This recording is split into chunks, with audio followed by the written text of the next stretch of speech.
Man about time, sir. Man about time. You stall forever, you'll never get moving. That's how that goes. All right, and now I suppose we're moving. Moving it is. Mm-hmm. How's everyone doing if we are live, that is? We are. We are. I want to use my weird voices when we're not live. It'd be just strange.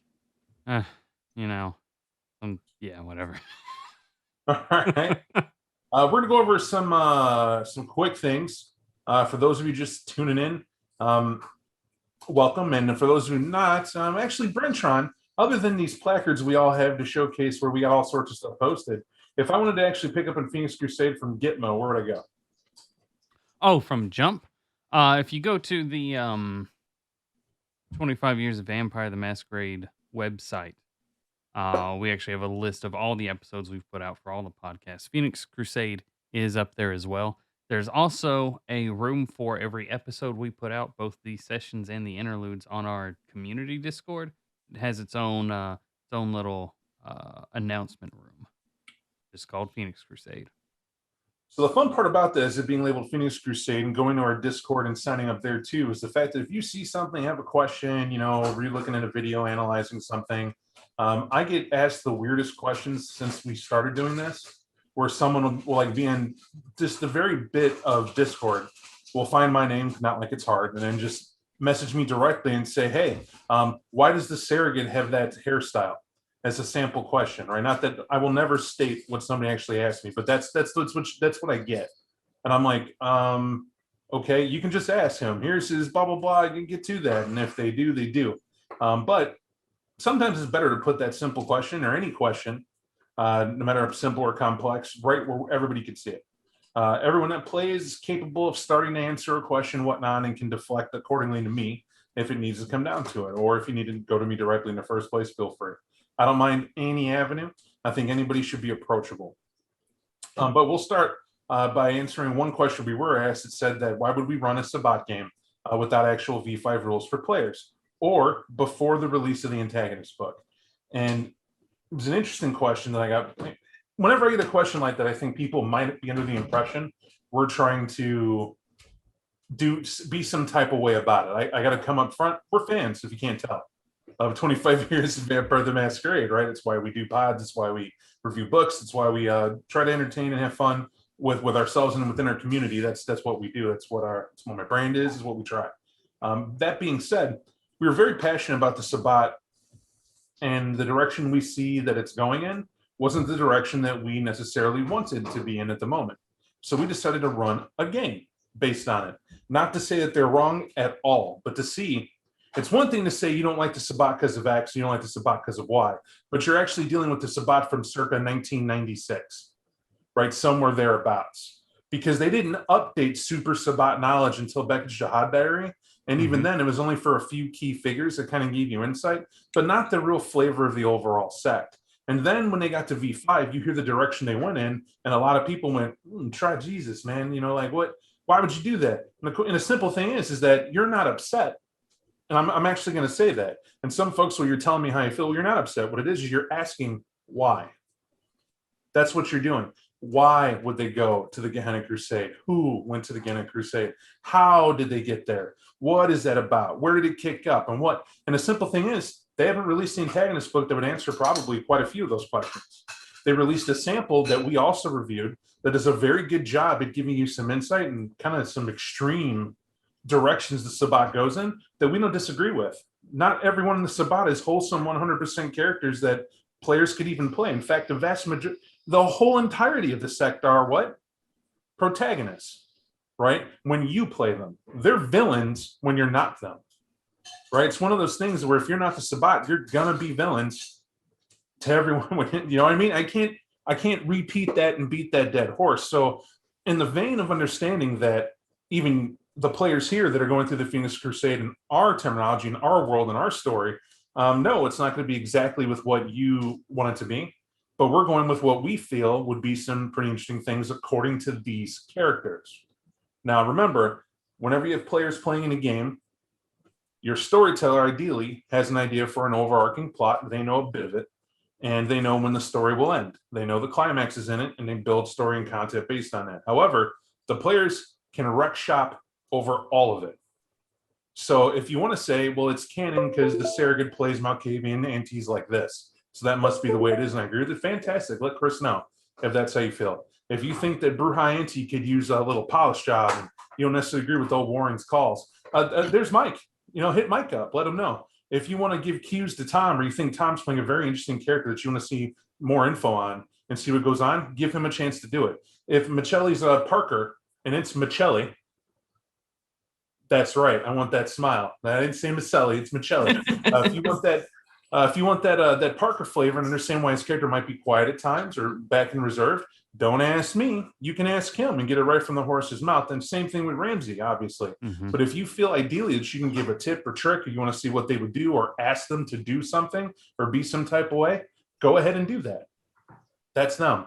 But when you talk to me, expect the neutral judo answer I'm going to give you now. This is my Sabat.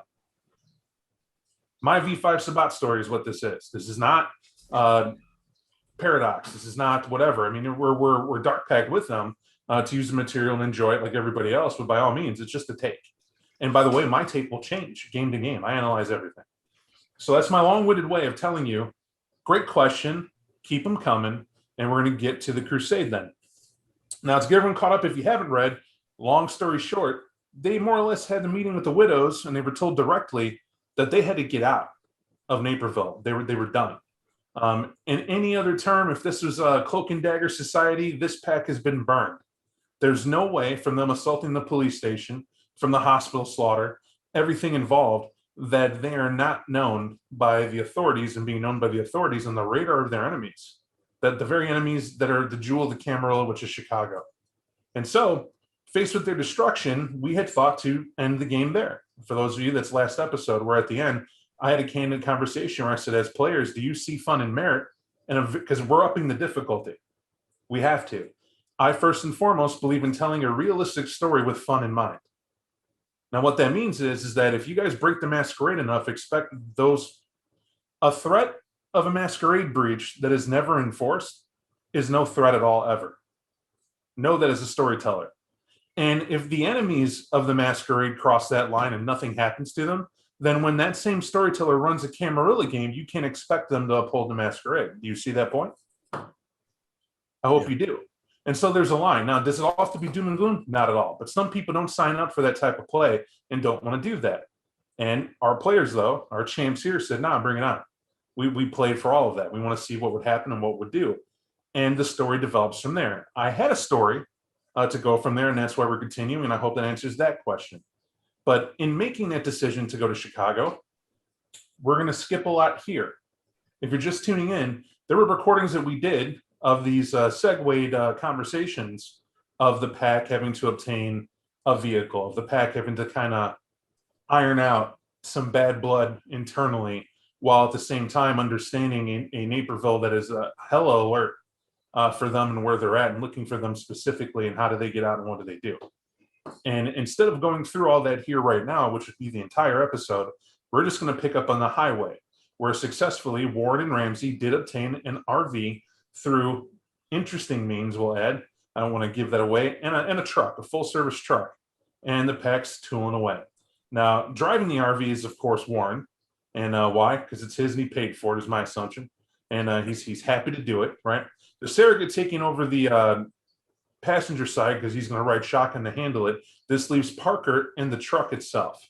Now, why Parker's there? Because Tom's there.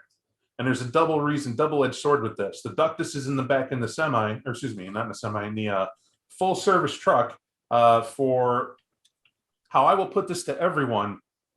Let's just say Tom's been tested, and he's trying to be the very best Tom he could be until they get to where they got to go.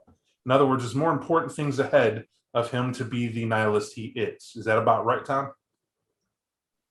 Yeah, I'd say that's about right. So we're just on the road. And so on the road, stopping at a gas station, it's a BP Amico. You guys unload, and honestly, it's nighttime at a gas station. Let me tell you the magic of a gas station for anyone who's ever wondering. The gas station attendant doesn't care you're there. They don't. They made it convenient for you to pull up, hop out. You can wash your own windshield. That stuff's there. You can go ahead and wave your little magic card or wand or frequent driver mile card or whatever you got, at the gas pump and you can pump all the gas you like. You don't even have to see the attendant, and they're okay with that. Just get in and leave them alone and leave until you got to walk in the door because you need cigarettes or snacks or road food or whatever, but you're dead. So you guys being outside, having a chance to talk on this, honestly, it's only a 30-minute trip at best. It does afford you some time to get things out the way if you choose to. To help you out, it being a large gas station, you can tell that there's a place for truckers to go in the back and park where they can nap. They provide that space and get that necessary sleep to help wake them up, and all that stuff. That's the purpose of some long lanes or an extended parking lot that you can see in the back. To that end, there's 3 trucks that are taking those lanes up, but doesn't touch the parking lot at all. You have about maybe 3 other cars in the lot far away from you guys, because strangely, nobody parks on top of each other at night. I need to remind you why. It's Illinois. We have you guys are driving to Chirac, as it's called, and there are a lot of people who have some misconceptions. Native Chicagoans don't care. It's a gas station. Do your thing. Do you keep your eyes down? You're fine. You guys are predators. As you stand out here by your vehicles, you'll watch someone stop pumping gas where they're at to change pumps because they were across from you. That's how pervasive vampires on paths are, how low humanity radiates. They don't know why you're dangerous, but seeing you outside, let's just say they choose to fill up gas in another spot. After all, it's just one guy. He's there with his van, and he's looking to get home, and he's not looking to cause a problem at all. And it's something you can notice. People keep their distance. And we'll turn this over to you guys if you have anything to say. I mean, I would, since we had a moment of pause, I would just ask Tom, hey man, where do you want to get started when we make our way into town? You know, we'll find somewhere to park these things. What's the move?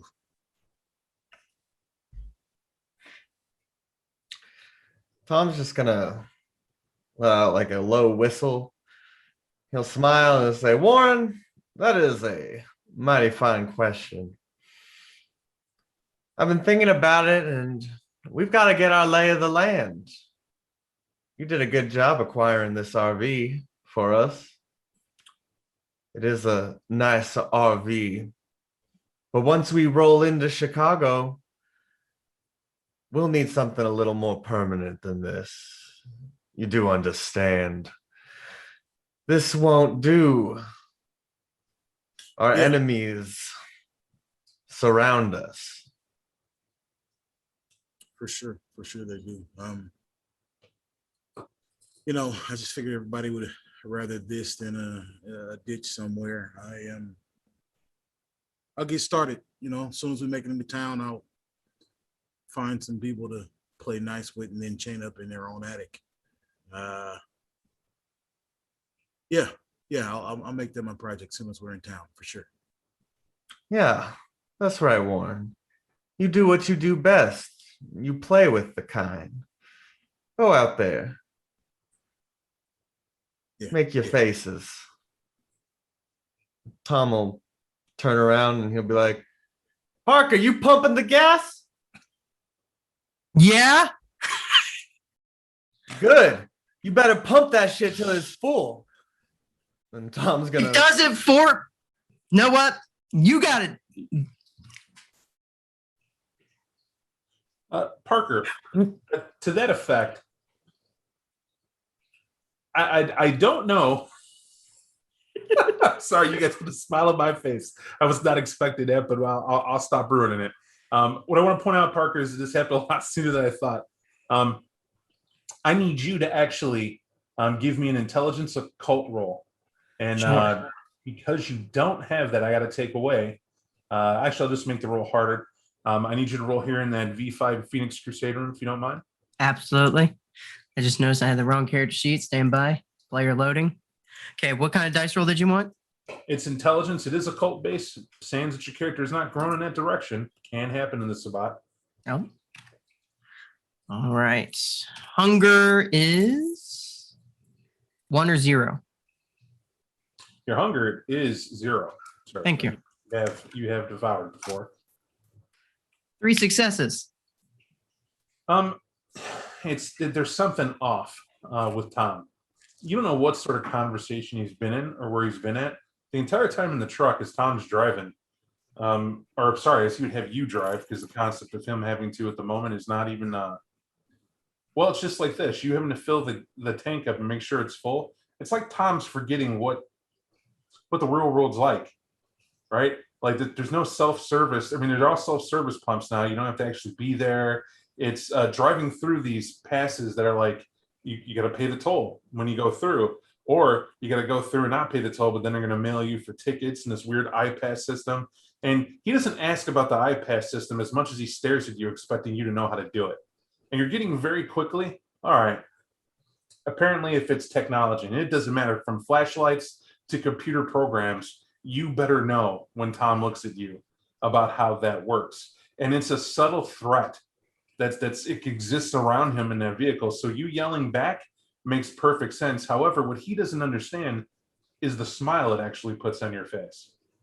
Being that you're power in your voice, right? You're an adherent. This is precisely what you expect someone to do. He's not incorrect.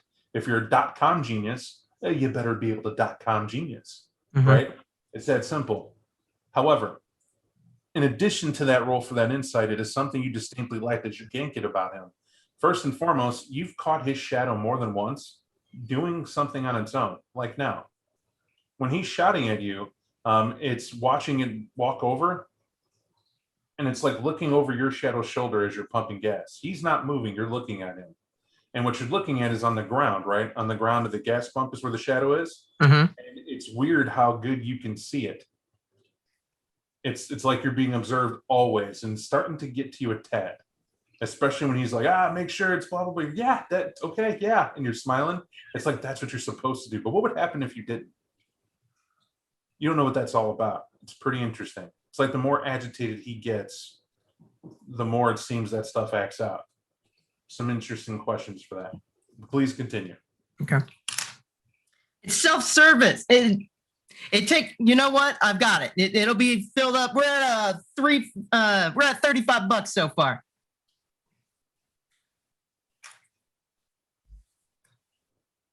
Good.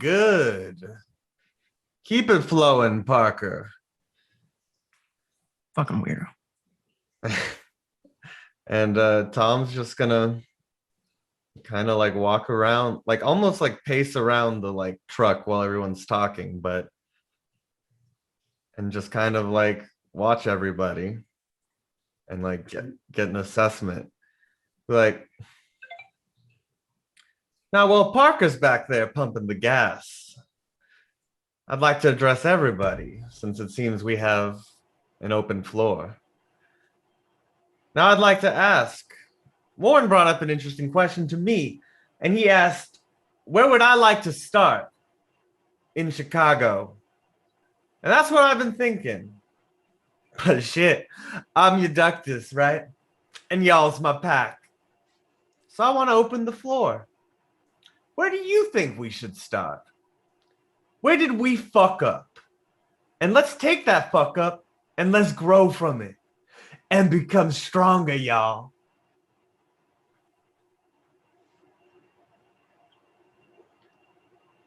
The surrogate will simply kind of cross his hands and just start chewing on his fingernail, but looking between his pack members. He's not going to say a word at first, but he will keep an eye on Parker, Ramsey, and Warren equally.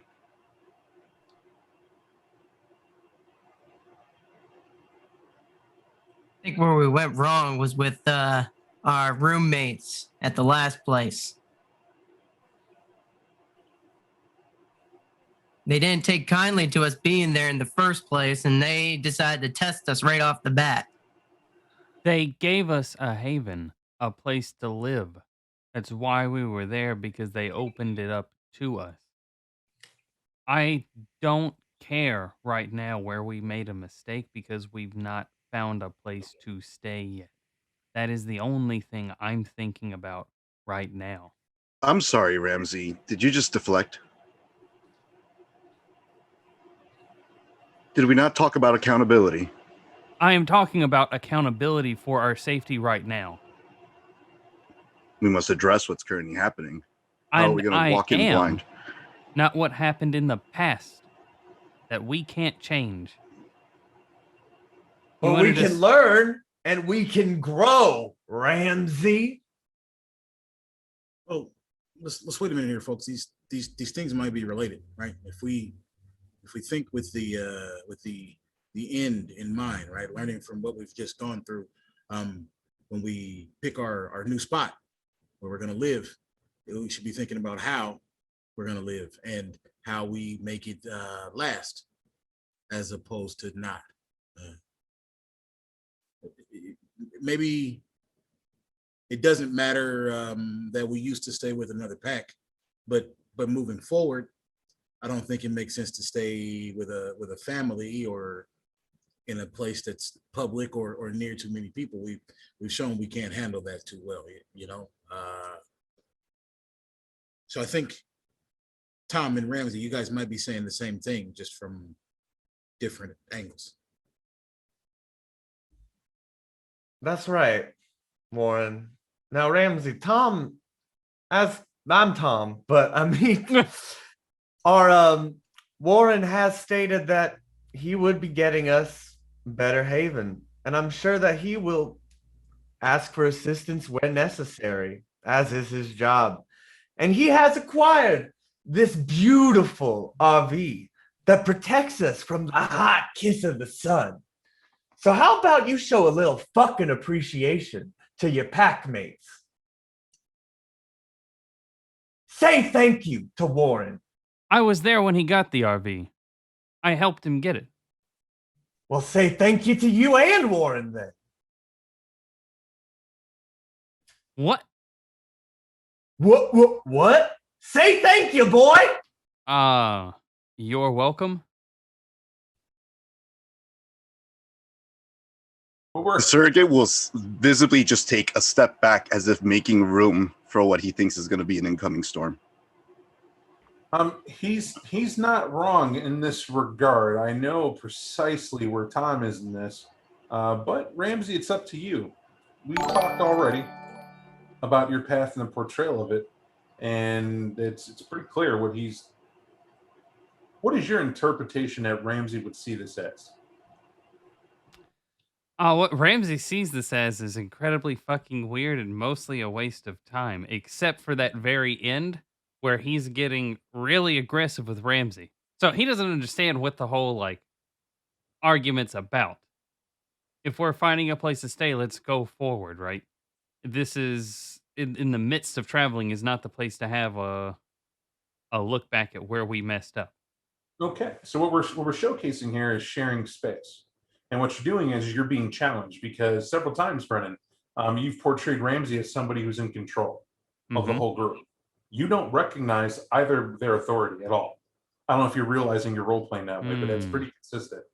Anytime there's an idea, you have to have a say. Anytime it's, hey, where are we going, what we're doing, Ramsey has to have a say.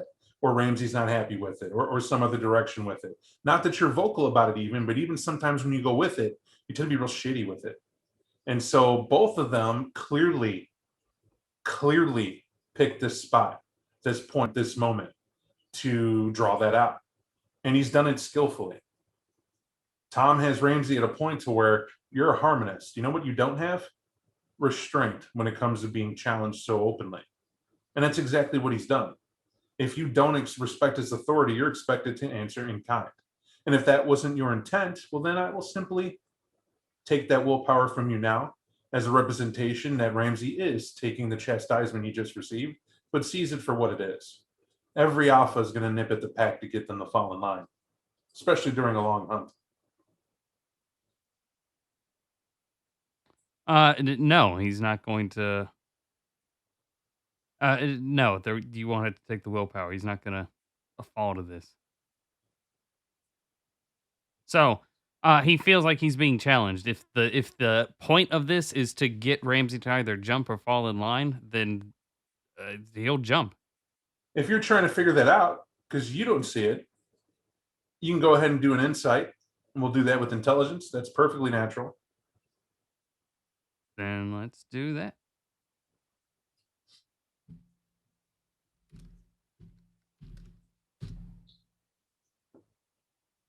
So with it in mind, you easily get it. Yes, it's establishing authority. They're reestablishing who does what in this group, and he's the ductus. That's what he calls out to do. Should be what's done. That's how he's operating. And what he's saying is he took Warren, even though you were there, and he said to say thank you, and you had to quit back and forth, and you just said you're welcome. However, in another world, in another way of looking at that, if this meant nothing to Ramsey, like you said it does, why would he respond at all? Fair point.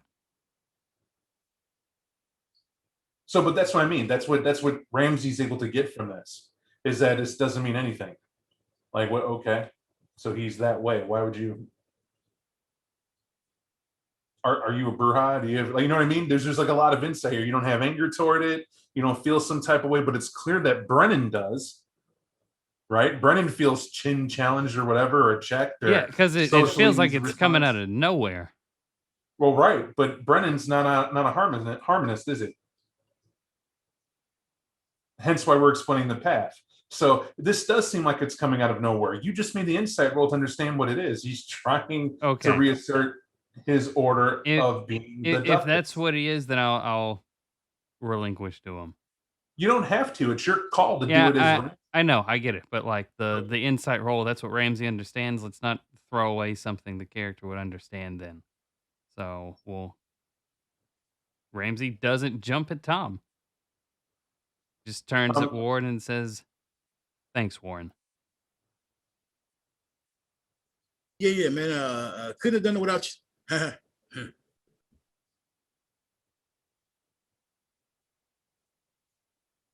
Tom will smile. Yeah. Give a big toothy grin and see. See? Now, is that so hard? To show appreciation towards one another? If you want to know where we fucked up before, that's where. The pecking order is being established right here and now. And if you think that this is a waste of time, what I'm doing right now, then you better see yourself out. And I promise you, if you leave right now, you will be eaten alive. Right now, more than ever, we must rely on one another, for that is our fucking strength.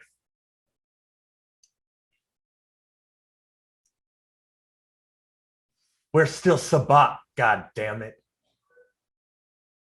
And then Tom will head back into the truck and wait for Parker to finish unless somebody interrupts him and calls for him.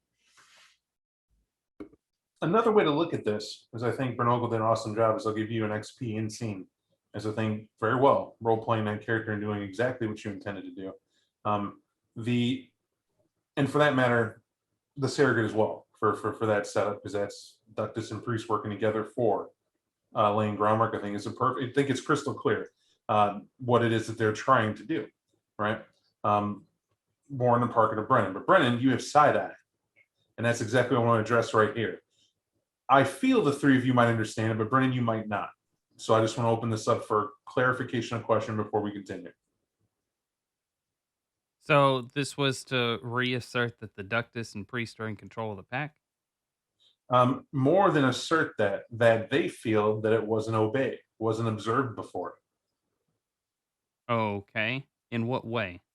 It doesn't matter what way. They feel it wasn't. Do you get it? This isn't saying that there's something specific you as the player. So this is the conversation is not to actually resolve that problem. It's to make sure they feel there was that problem that's communicated. I don't think the difficulty you're having is that you're looking for a problem to solve. You're not understanding that this is realigning the chakra, right? You guys were going in all different directions. Your energy was all off. And what they just did at this gas station pulled aside, it was, we're going into this. This is how we're going into this, right? His goal was to reach you. That makes sense. There you go. And bringing you on board. If it was a specific incident, that sounds different, because it'll usually go, Ramsey, you fucked up for the last time, and this is what we're going to do. That's when that sounds like, it's coming at you. But for those of us who aren't used to someone giving speeches to a team effect, that's a very abusive one, by the way, as I was just about to say. That's a background that maybe you guys aren't familiar, that is definitely Tom. Tom is a military guy coming from a war or two, and that's his take. toward it. It's motivation. It's negative reinforcement. We fucked up. Now it's to do better. And apparently that fits in Surrogate's alley. You watched him, his mannerisms, what he said he's doing, more than backs up what he had going on. And he's talked to a few of you about yourselves and what you need to be doing, and that's why you responded accordingly. But that's not necessarily how a Sabbat pack has to be. As a reminder, you don't have to obey the ductus or even the priest. You're free to challenge at your own peril, any bit of it, right as it goes on. That's what the right of being a Sabbat member is. At best, the ductus is a title of just someone who gets to break the ties, right? We know we need to do this, we need to go do that, so that's the one to do it. But a ductus is also the one that gets to have the credit when the bishop comes around and gets to go sit down at the big boy meetings and have chats with others about martial militaristic strikes and if our pack's going or not. So that's why the roles people tend to defer to it. Also, it tends to be the most experienced member in pack who is one. And so knowing that, we got to remember our role play for that. That if you guys aren't as experienced, or maybe you are, and you permitted him to be ductus, but then there's that catch-22. If I allow someone to move ahead of me that is has less experience, then I got to eat my fair share of crow, as it said, when they make their mistakes and don't do as good of a job. That's on me as much as it is on them at that point. So, but Tom hopping into the vehicle, insights given. Let's not worry about rolling for that. Is there anything you guys want to do at the last minute here as we're about to roll forward?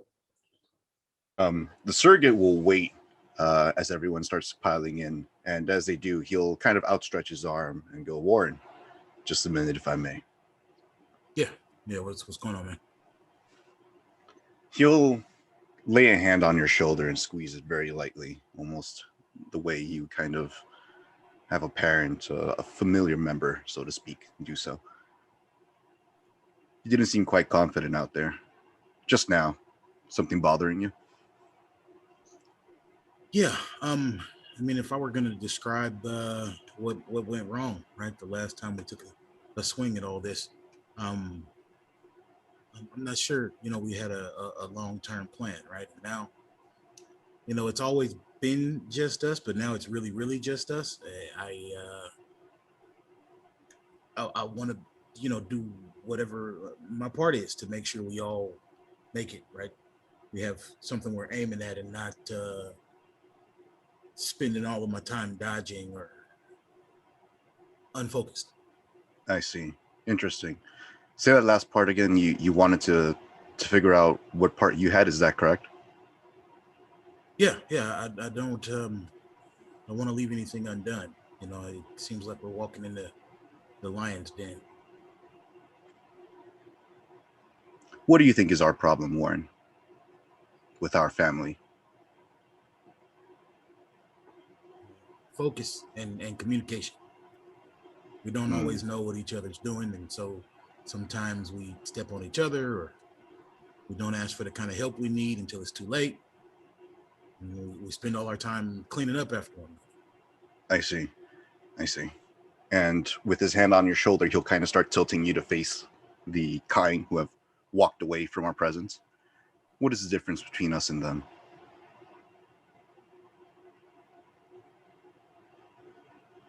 We eat them. You're not wrong there. What else? They work together under pressure, and we don't. At least not always. We look over our shoulder and get involved in our own thoughts, and we don't do the multiple threads being a stronger cord thing. See, the thing is, everything you've just described right now is with a certain level of uncertainty. There's a certain level of certainty I could give you right now. The first is, I can't send Ramsey into that store right now and not walk away without people trying to call the cops on us. Whereas I could send you in there. Yeah, at least most of the time, yeah. Well, do you understand what that means? Why I'm trying to bring that up to you? No. You serve a purpose on this pack. You are the abbot. You are one of the few, if not the only one on this pack, who's still lingering on with humanity. I see that, your hesitancy. That'll go away with time. When that happens, I'll be there for you. But up until that moment in time, I'm not going to lie. And he'll lean in and whisper in his ear, I'm going to fucking milk you for everything you have regarding your humanity. None of us are going to be able to do what you currently do right now. You are our face to the kind up until you are no longer useful in that capacity. And then we'll change that capacity. But I will be there for that transition. But until then, these family members of yours, be mindful of how we operate. Be mindful that you're there to strengthen us as well. Quick tip. Ramsey has an itch. He has a penchant for folks that are a little bit on the sauce, bourbon, if I'm not mistaken. Tom, he likes a little bit of the spicy flavor, so to speak. Me, I prefer a routine meal. Parker, I'm not too sure about Parker, but he'll tell you his. But it would behoove you to do so. So as we drive, keep that in mind. So, as you two are talking, Warren, it's impossible for you not to notice an old school Toyota Camry that pulls up boldly next to where you two are standing, and it takes you a second. You literally watch him do a double take as you notice, Surrogate, that Warren recognizes the woman. And when she rolls in the window, it's like you're back 5 years ago when you dated Shannon Warren. You remember her from college campus. You remember her from being in multiple talks you had. And you moved to Naperville. She said she was in the area. It was some half-assed voicemail you recall that you had received. And she's there now looking quiet, but you also see that there's a baby in the back of the car sleeping soundly, right? Snug, buckled in, all safe. And she looks at you and she gives you the eyes that are of a son. It looks like she has a serious talk she wants to have with you. And she doesn't honk the horn. She doesn't interrupt. She just makes eye contact with you with Warren, and you just hear the door unlock on the passenger side. Do you know her? Yeah, but it's been a long time. Let me see what this is about. He'll keep his hand on your shoulder. Who is she? She's an ex. An ex what? An ex girl of mine. You didn't call the fucking cops, did you? Why would I call the cops? Tell me you didn't call the cops. I didn't call the cops. Get rid of her, and he'll just shove you in her direction. Then Warren will hop in the car. You hop in the car, and she's like, "Baby, hi," and she'll hug you, over the seat to get a nice hold and a hug, and has that going, and she'll hold on to you. She goes, "Oh my God, you're cold. I could turn on the heat." Warren, it's summer. It's like maybe 68. It's a cool night out, but yeah, you know why you're cold. She doesn't. Yeah, and I'll let her have that, right? I'll give it a second, but after she hopefully lets go of me, can I rouse to fake it? It's hard for you, Warren. You said you want to rouse to fake it. You said. Yeah, give myself some warmth. Okay, Absolutely. all right. Let's give this a shot. Yeah, here we go. Oh, well. All right. You're a little hungry. Turns out you got someone right there. Just saying, if one was to be, no, not you, but it is a thought that you feel yourself have more than you think it. Yeah. I don't want this to turn into a murder or take any longer than it needs to. So I will try to keep a lid on it and just say to her, "Hey, this is a big coincidence. How you doing? Is this your firstborn here? What's Baby, it's not a coincidence. You remember, I follow all your tweets. I follow all your messages. You didn't think that silly name Kane that it would fool me. And baby, you've been in me. There's no way I wouldn't know you for you on the phone, no matter where you went to. And you're the only one I've ever been with. You know that.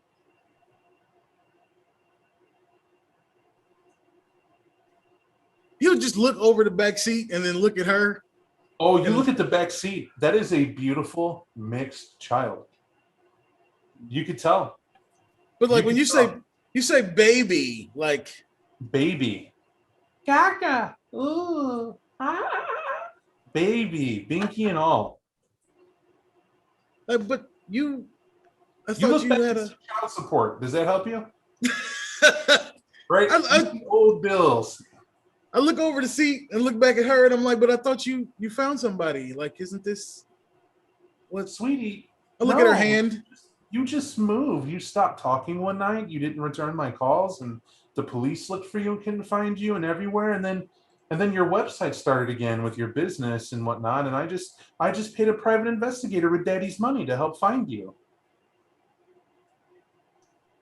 Oh yeah. Yeah, sweetie. You said you loved me forever. Yeah, I mean things change, but I'm Wait a minute. Hmm. Things. We mean things changed, sweetie. Did you not want to be found? I thought you were having problems with the police. I thought it was all about you dodging all the tax evasion. Daddy said he has lawyers that can help with that. If it's just a matter of back taxes, we can keep you out of jail. yeah, but then I owe your dad, and it's like, Baby, look, you owe Daddy anyway. This is not easy for a Catholic family. okay, pause. How if it's been a long time? How is the? And All then, right, Warren. like Warren's Warren. trying to, he's looking at her Warren, trying to yep, suss out what's absolutely. going on here. Like, what? Absolutely. This is Warren. Warren can roll his insight, right? Intelligence. Actually, it's. I got to make this a wits insight. Actually, I'm sorry. This to start off. It's not too complicated. I'm giving you a bonus 2 dice because you're looking at something in the back seat. That's interesting. Like I'm open to the possibility that this is my baby. However, Uh-huh. why has it been a baby for 5 years? Is what I need to know. That's Something's correct. not right here. That's correct. And if it's been 5 years, why is that baby maybe 8 months old? That's Right. the interesting thing.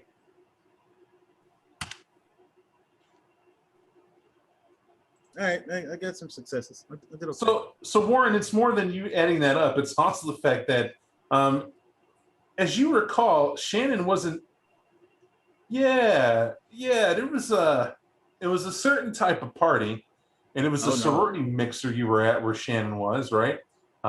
She's a Sigma Phi Rho, is what she is on campus, and they handled all the political activist movements that you were involved in. They were the sister to the fraternity, and that's not or the sorority to the fraternity. That's not unusual. And you're trying to remember back, and it's really hard. And I got to tell you why it's even harder. For you, someone who's reached your humanity, it's hard to care. At this point, that's the whole thing. You're like literally, this isn't my child, and we were done. And in your head, it's final. But instead of that tone, it's also the beast going, just kill her and the child. She's food, it's food, just write it off. Right? It's something it's like the devil on your shoulder that this solution has an immediacy. However, you remember you two broke up, it wasn't a good thing. Right? Because it wasn't exactly a breakup. You remember her having strong urges to have a child.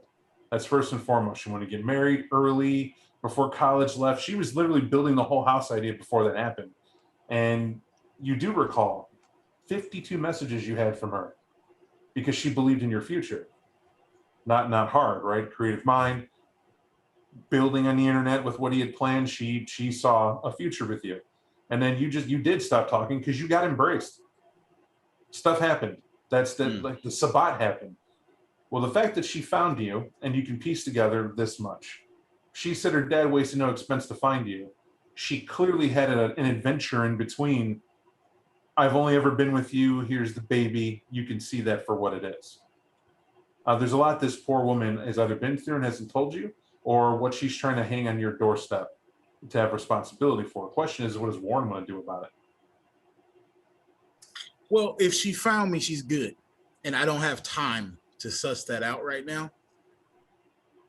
So I'm going to have to just give her my... Newsflash, when somebody commits a crime as heinous as you guys have done, your face goes somewhere to warn everyone, hey, don't have tea with this guy.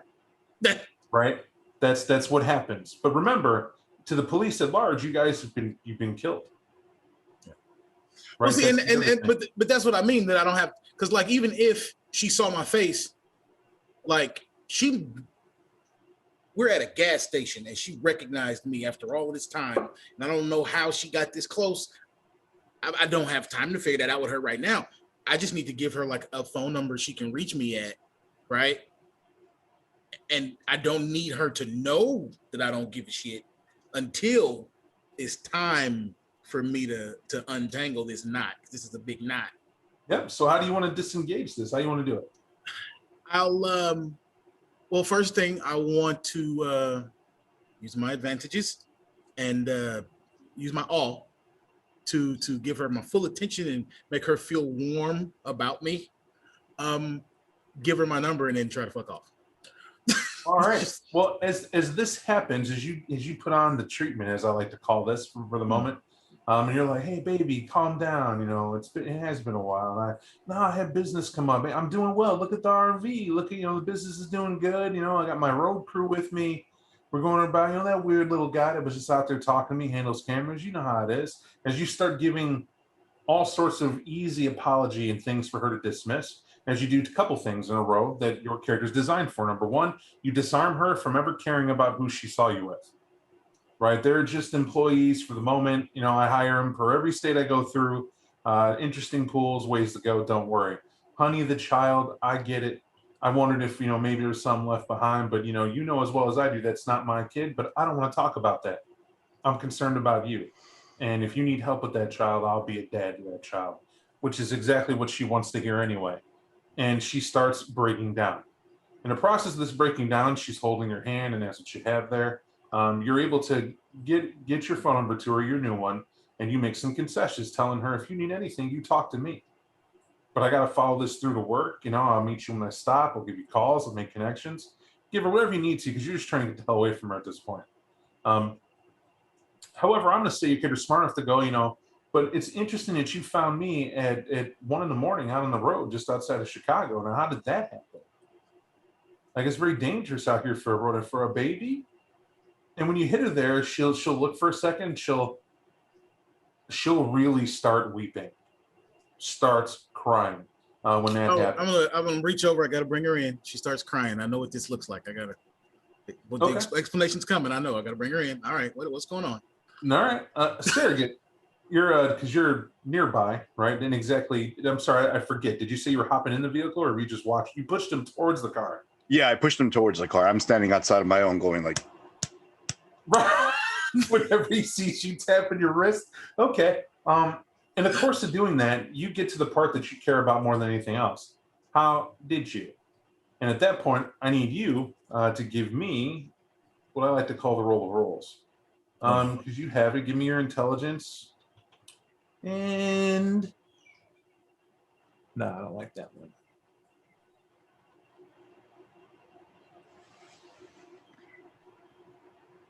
Feet don't fail me now. While this is updating, because that apparently is what you got to do. Aha, boom. You don't. Wrong person. It's just gonna have to be your wits here. We're gonna switch that to, and I'm gonna do the investigation because you're outside of the vehicle. But I'm gonna take away, we'll say, 1 die penalty for the distraction of waiting for this conversation to terminate. And this is for me? Yep. All right. You said investigation and wits. All right, and -1 you mentioned, correct? Yep. All right. 4-2.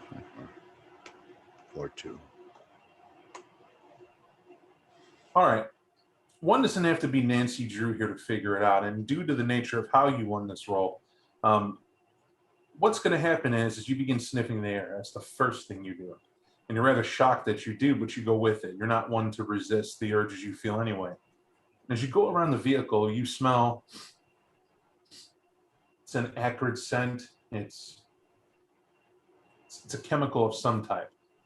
And you're looking at the back, you're looking underneath the car at this point. You'll kneel down. You'll look under and you're thinking to yourself while you're down there, she said her daddy spent no expense You guys weren't in the news. That's when it'll hit you. You guys were like, all that information would have been internal. So that wasn't anything that's broadcasted. She couldn't have randomly saw this. And that's when it slams you in the face, hardcore. You'll look down the road, literally from where you guys turned in, and you'll see that just past the gas station, there's a car that's sitting on the side innocuously. It's not an SUV, which would mark it as an unmarked that might follow. You guys are used to feds or that type of look. This is a typical car. It looks like it has a man, woman, there's two friends, like maybe they're on a long road trip, and they're fixing a flat tire. And they're taking their time to do it looks like. And you're just staring at it for a moment, and then you're looking back at her. And it's a moment that any monster feels when they know they're being hunted. It's that necessary paranoia. And you know it because a certain hunger hits you. That chemical is due to the fact that there is a small, tiny black box, no bigger than your thumb, that's underneath on the rear wheel of this car. And there's a red blinking light that's there. And you'll see it just for a moment. And you'll look at the car up ahead. And, all right. That's interesting. Now, if you want to believe in coincidence, yeah, it just so happens you guys didn't see it when you guys pulled up. But the one thought that you can't get rid of, if that car had car troubles, doesn't it make sense they would have pulled up onto the lot underneath the lights and had help, and maybe somebody could walk over and be of assistance, or they could use the bathroom easier, they could have got drinks while they waited. Any sort of thing makes more sense than these poor people having to go, looks like 200-300 feet past this lot and pull over on the side. Well, you'd hate to think the truth. What if they were just following you?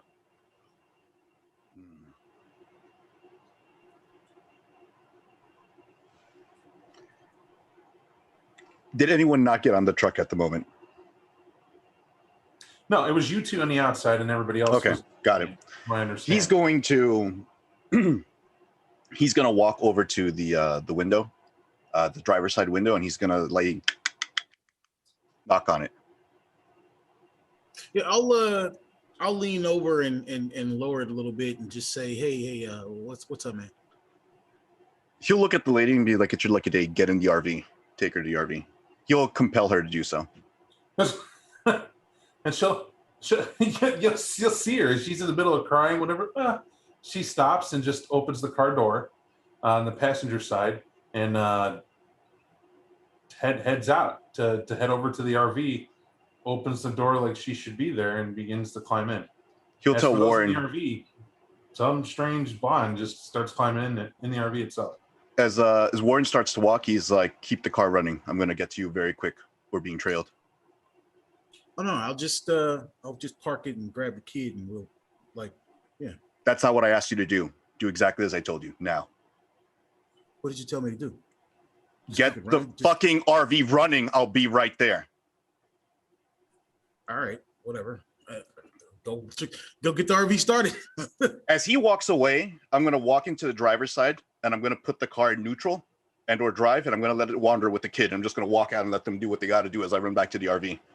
So you put the car in drive and you hop out just to let the car kind of slowly go forward across the lot? Yeah, I'm just going to give it just enough of a boost. It's either they take care of the baby or they take care of us.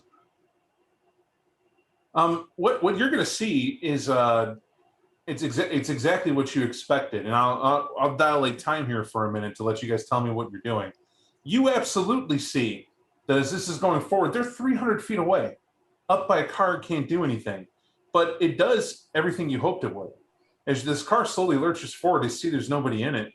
These people are looking, and you'll hear the lady, like, "That kid, did you see the kid get out?" You'll hear that said as it's, going at maybe a mile or two an hour, as they're hauling ass toward the car, like, what a psychopath, as they're heading towards this. People from that car up ahead are sprinting down the road to come to it to stop it from hitting the embankment. Or maybe it won't. You're not really certain. It's random. But heading back over to the RV, what's everybody else doing? Is the surrogate...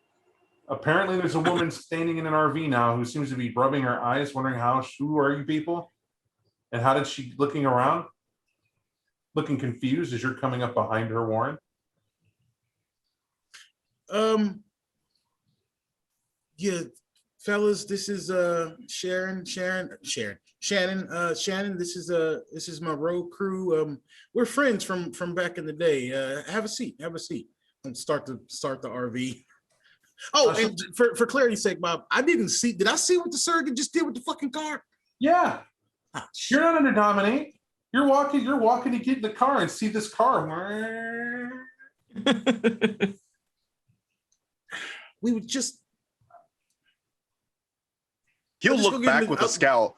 She has a fucking mole. She's been leading us here to them. Don't you think it's fucking crazy? I told you not to call the cops, and you led them to us. We're leaving. Go ahead, Brennan. I was gonna say, if Warren's not driving right now, Ramsey will drive the RV out. Yeah, sure. So she does what anybody does when they're a mom, and you just abducted her and left her car, and she could see it. Like guys, it's going ahead of you, right? Because it's going to go first before the RV takes off because you're just now moving in drive, and she wails out like no, and she's going for the door. What's anybody doing that's near her? Which is I'll grab her. I'm gonna turn and haul ass like I didn't realize what was going on to catch up to her. so. Well, I mean, it's not far, right? It's you're up front. You turn to run to grab her. It's easy. Parker grabs her wrist, and you have a hold of her. Your arm drooped around her shoulders right now as you're hanging on to her, and she's fighting to get out of your grasp. She's fighting to get to the door, but it's futile. I'm playing the role. No. It's not safe. Stay here. And then I'm going to just run like I'm trying to catch up to the car. You're going to run like you are, or you're actually going to run out to go catch up to the car? Well, I mean, if it's not problematic, sure, I'll catch up to the car. So I know it sounds like that he revved the engine and let this take off a shot. He didn't. At the very best interest, he more or less put it in neutral and let gravity figure it out. Right? Except putting it in drive, it's going to consistently try to go forward at its own pace. See how that works? Yeah, I see what you're saying. Okay, so it's more of a slow roll. Got it. Okay, if that's all that's happening, I'm going to just try to hop in the moving vehicle, get it to stop. Hell no. The moment he even attempts to get out of the fucking RV, I'm going to compel him to sit his ass back down. Well, you would, because this is going to be a physical altercation in here by nature of how this is unraveling. You got in behind, so you need to do this. I told you to do this. You're watching by the door. I'm going to say that's valid. Warren coming up to grab him. Parker has a hold of Shannon. That makes sense. Tom, who basically, I'm going to take the smirks as in character, as he's just checking this out. Because Tom hasn't left. Tom's still sitting in his truck, staring at it, watching it happen, which means Warren hasn't even hopped out yet. And Warren's about to hop out. You're trying to stop him, Surrogate. If we're resisting that, let's get opposed rolls, gentlemen. What we're going to say is it's going to be a strength brawl on both accounts. Include potence if you got it, and if you're going to activate it. Otherwise, just the simple roll will be enough.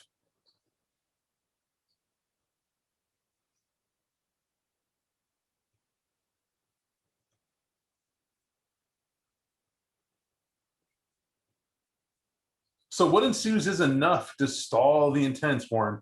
You're trying to hop out and get to the car and whatever, and the surrogate, basically you go to open a door, the surrogate slams it shut, you go to push him out of the way, and he hip checks you, right? There's not enough inertia to officially push him, but you weren't trying to exert yourself yet. But you feel that challenge to you now is a very real feeling. It's your verniculum that stops you from a full-blown frenzy instinct that you feel at the moment, but now it's different. It's like this is your business. And he's made a call on it and passed it in, but you managed to keep it in as you're dealing with him. Surrogate, you stopped him from hopping out the door. Good. I peel out. Well, Ramsey's driving. Oh, Ramsey, I forgot.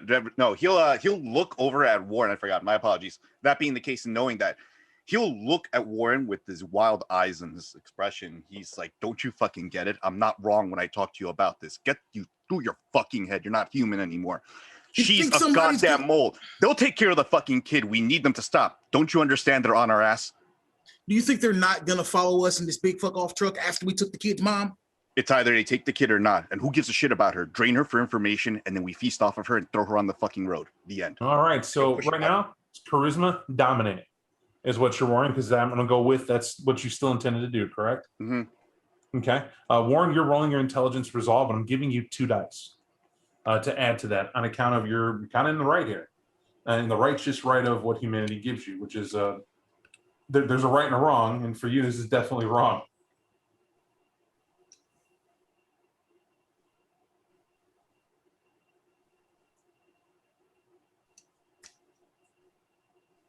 Are we just dead heat 2 with you two? This is pretty interesting. No, Um, I'm I mean- 5 on his 4. He got 5. Yeah, I got. Yeah, I just looked at the wrong thing. What it is epic. You can feel it, Sarah, even as you extend to his will. Whereas before, it is a quick phrase typically, and then it almost feels like a pressure that you have to push down and exert with your mind. The same that you would get right now if you tensed your jaw, like locked it up and felt that pressure or tightening of a fist. It's like a mental thing, is what you feel you have to do, where normally it's easier when you talk to humans. It's barely a thought. And with him, it's a force through, as exactly what you tell him, he follows suit on. Which, just to make sure, precisely what did you tell him? Where the onus is on the compel. The onuses were drain her for information. I would probably say definitely grill her for information is the biggest thing I want him to do.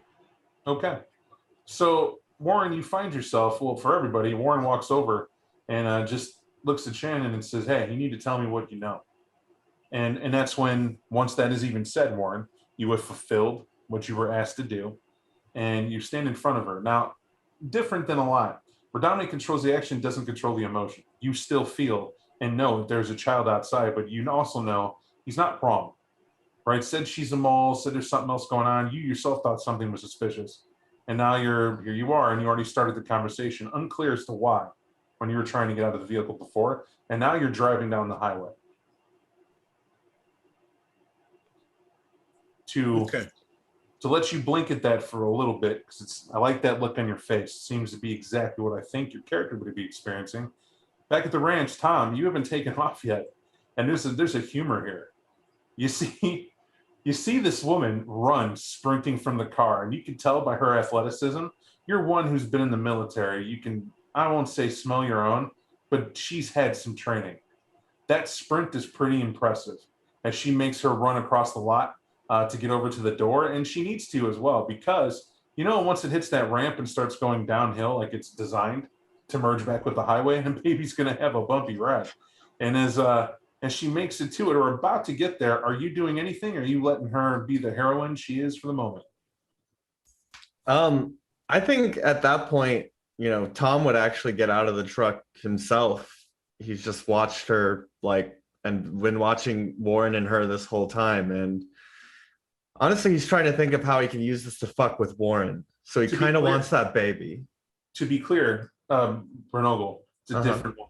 Shannon's in the RV with Warren and the team. Yeah. You're in the truck, not the RV. And so what he was talking about was that 300 feet up the road, there was an interesting crowd of like Scooby-Doo adults who seems like they couldn't figure out a flat tire.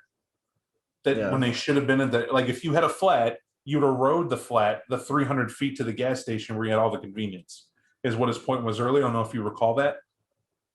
Mm-hmm. Yeah, no, I remember that. So no, I'm just going to let her be the hero. Okay, so you're just staying out of it. Yeah, to fill this in for Tom, though, still in the semi, she'll get in the vehicle and you'll watch her drive it over to the other car. Another oddity, right? She doesn't try to drive it to the parking lot to go in and tell the attendant to get the cops there. She drives it over to the other car. And when she gets out, she starts talking to the other guys, and the RV's taking off down the road.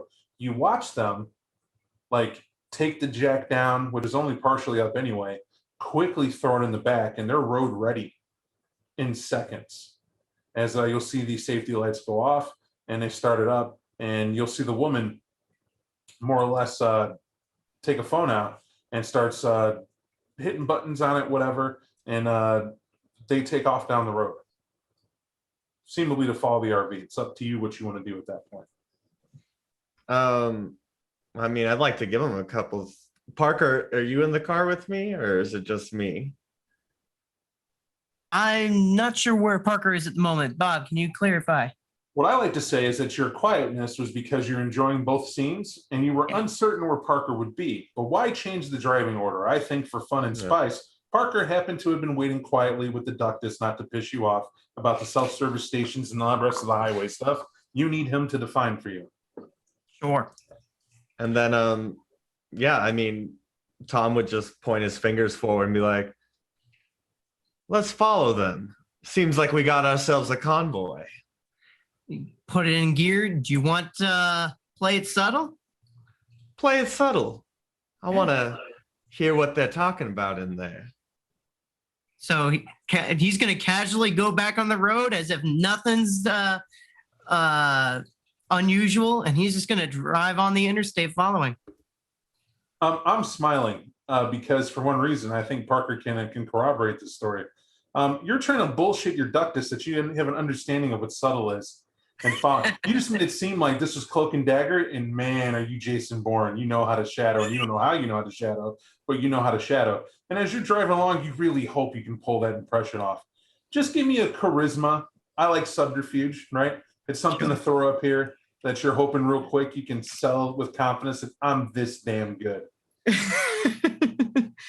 All right, charisma, subterfuge.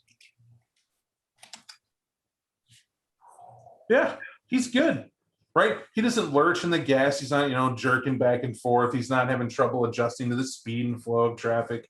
He's fine with that. You guys leave the woman with the baby. You blow by her. It's no big deal as you're trying to rush and kind of pinch them between the RV and what's going on. But back where you guys are, you'll see that traffic, and particularly in the state of Illinois, is lovely. On the highway, there always seems to be a flow of it to some degree. It's still moving, but there's about roughly, I'd say, 8 cars. And it's 4-lane traffic. And by your viewpoint, the RV's in the far right. It's where you go when you're the slower traffic. If you got to move around, you go 1 lane over and do it. If you're in a real hurry, 3 lanes over. And if you're in a 4th lane, you better have a damn good excuse, right? Typically how that goes. And that's how the police see it too. But for show, Parker's precisely 1 car length behind who you guys are pursuing. Now he's doing it smooth. They're going at speed limit. They're at 65 miles an hour. He's at 65 miles an hour right now. And sped up and then slowed down behind them. And you're thinking to yourself, Tom, that's not subtle. If you were driving, you saw headlights, ooh, right, just like it did in camera, my hand, and then it stays at a point. You're going to glance at least and go, what the, and then just sit there. And if they know who you're looking at, you about as subtle as that was, right? There's no way to cover up with it. But you see Parker holding it like, yeah, got this. No big deal. Just doing my thing. You're looking at the 3 people in there now. They're all 3 men. A little too clean shaven. They look like one guy has a flannel, another one's wearing like the vest. Looks like they're trying to pull off a hunter camper motif that they have, but average enough to where nothing distinctive is sticking out of them. And Tom, that's right when you just, you know what this is. You know what this is because you remember your unit. Your squad had to do this in Nam. When you had to infiltrate, when you had to go into a village, a particular one, and you were handing out, they called it a missionary thing to do, i.e., you had to get information about the Viet Cong, and the only way to do that was to go in and give relief to the villages to help them out. And all you guys had to do was go in there, dig an appropriate latrine, showing them how you do it as the military to keep, safety and whatnot, standards up to where they have to be. Show them how to maybe build something to help purify water, anything to better the village. And you remember looking the part was the most important thing. Now, you guys chose to try to make it look like you were anything but American. And there are all sorts of tricks to do that for. You guys went for the French method. It was as simple as hiding any identifying marks of what you had was the U.S. And only one of your partners in the group spoke broken French, if that. Fairly passable. Also, his Texas accent ruined it. Parlez-vous français? And you almost chuckle sitting back here because that's what Parker reminds you of, Tex, right? Don't worry, I got this. It's like Texas Catch-22. He jumped forward to say, hey, we're French. It's cool. They'll never know. They knew then, too. There was particularly a brutal one. You remember that night being found out as you guys tried to sleep. 3 of your men died and were buried in that latrine. The others, it took 2.5 weeks to survive the torture the Viet Cong put you under. But you still made out of it. That night's actually kind of fun for you. As Parker, you'll watch him. The bracelet he always wears that you thought might have been just some form of old African tribal bracelet of some sort. At a closer inspection in a car, you'll realize they're teeth. And without thinking, you'll see Tom, his thumb will go over the 3rd tooth in as he fondly rubs it and has kind of a twisted look on his grin when he looks, or on his face when he looks at you like, you got this. You got it. You don't know why he did it like that. It's like his shadow kind of overlooking yours. Maybe you don't need to be in Uncle Tom's car anymore. It's a feeling one gets, but you're definitely not going to screw up following this car right now. As what would you two like to do beyond that? For just shadowing, we're fine for now. He said just shadow. Play it subtle. We're gonna play it subtle. I would like to use shadow perspective if possible to try and catch one of the shadows being, made from the lights to listen in on what's going on and see what's going on in the car and hear if they're talking at all. So we're going to forego that. Just give me that rouse. Most positive is rouse. And Starbase says yes.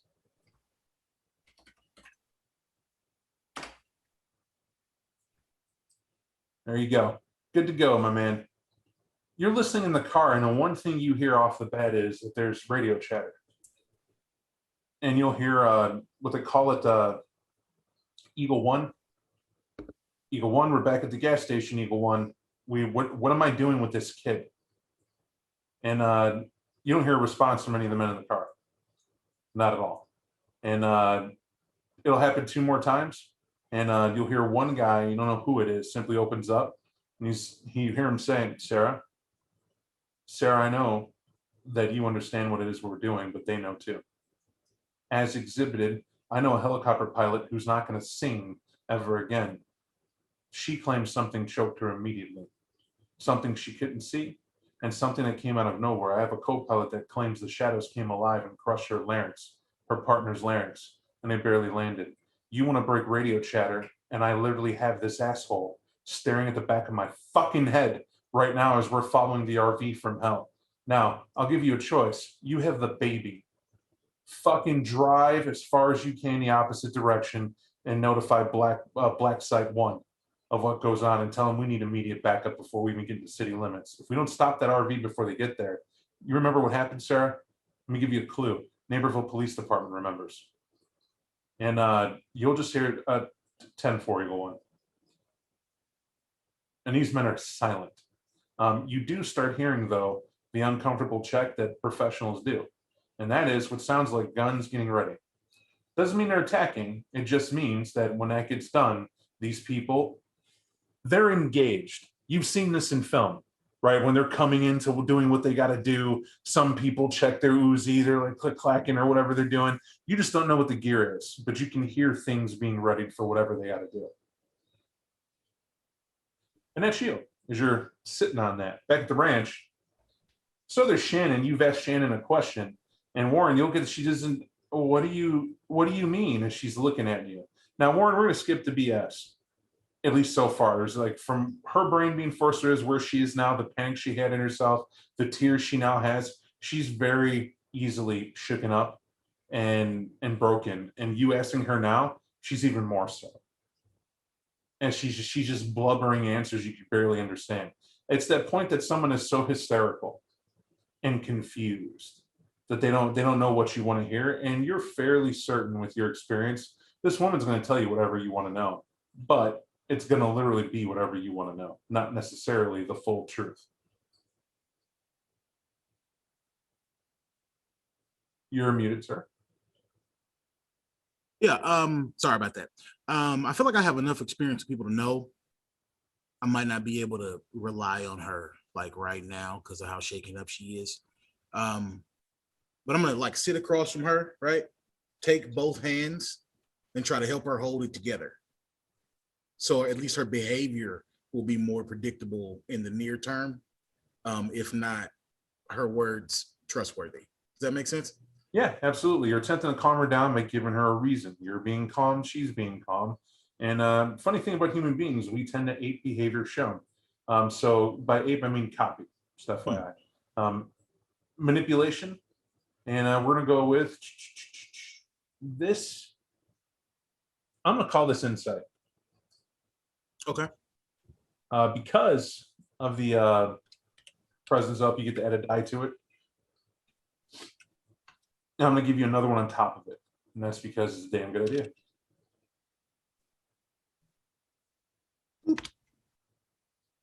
Yeah. You see her taking deeper breaths. You see her watching you, following your idea, right? So it's a calm, breathe in the nose, out through the mouth, relax, you're okay. And you have her hands and she'll look at you and you just blink once slow and she does it with you and like, all right. Okay. and you have her full attention, Warren.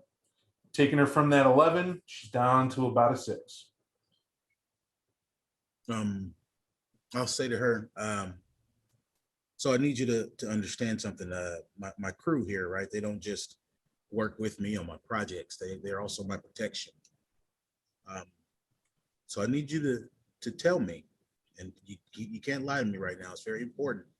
I need you to tell me whether or not you know you're being followed. I got a DUI, and the only way I can't drive for like the next 10 years or whatever it is unless I pay off a huge fine, and I got to do that and I'm gonna do that, and it's not a decade. I forget what it's basically. I have to finish studies right now to get a promotion that I need, and you could feel the lie already. She's trying to formulate one lie to another. However, whatever that is that she's trying to come up for the reason as to why she's agreed to their help is not important. It is when you hear her say, but that is my son. All right, that's Darnell. It's Darnell Jr. His dad is in jail for life. My family disowned me. All that money that I was supposed to get and all that help, they won't even give me the time of day. And I'm left to fend for myself. I didn't have a choice. And I was trying to find you because you were always so sweet. You always help me. You always seem to have a kind word. And I just needed a little time to get it together. And I mean, I'm on this embarrassing card that I get every month to get food and just to make things right. And it's so freaking hard. And I just thought if I could find you. Shannon, those are food stamps. Lots of people. It's okay. Just relax. I'm going to turn to surrogate and I'm going to say, you made the call, buddy. Need you to lose that car. I think we might be able to help our friend out. I'm sorry, what? You just give him the big Right. work. Right? And then I'll say, you made the call, buddy. I need you to lose that car. I think we might be able to help our friend out.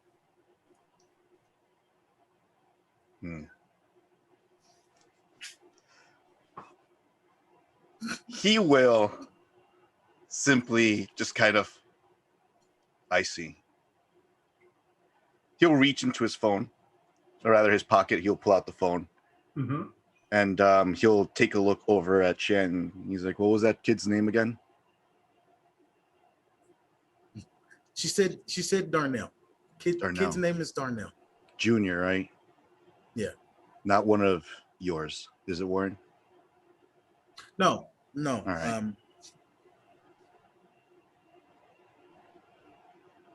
He'll put the phone up to his ear as if he's calling someone. He's like, it's a funny story, Warren.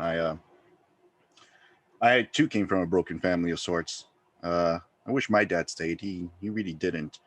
And what really sucked about that was that he decided to pick up and go with a new family, thinking that he wasn't going to be able to stay with my mom because he didn't give a shit. And it's not like she gave a shit either. What's kind of fucked up about that, Warren? What's that?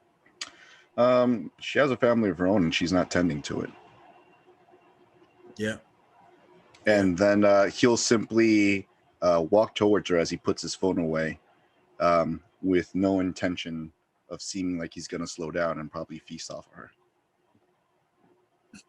All right, if I'm hearing correctly, you're now walking towards her. Yes. Okay, Warren. He had that talk, had the phone on. You see him walking, making a beeline towards her. All right. I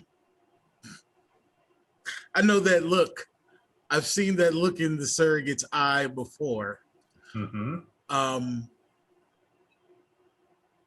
But he didn't pick up what I was putting down.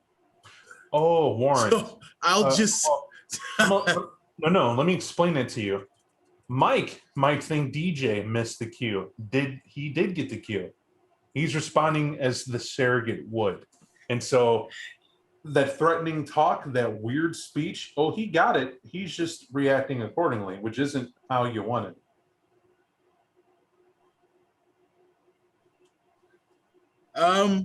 I'll just say, hey, sometimes you gotta just sit people down and talk to them, put them on the right path. but I'm not gonna let go of her hands. All right, Surrogate, what are you trying? Well, because I'm getting from that, Warren is just simply saying, hey, sometimes there's another way, but you're not stopping the Surrogate from whatever he's going to do. No, because I can't. Understood. What's the Surrogate doing as he approaches Shannon? As he approaches Shannon, he's going to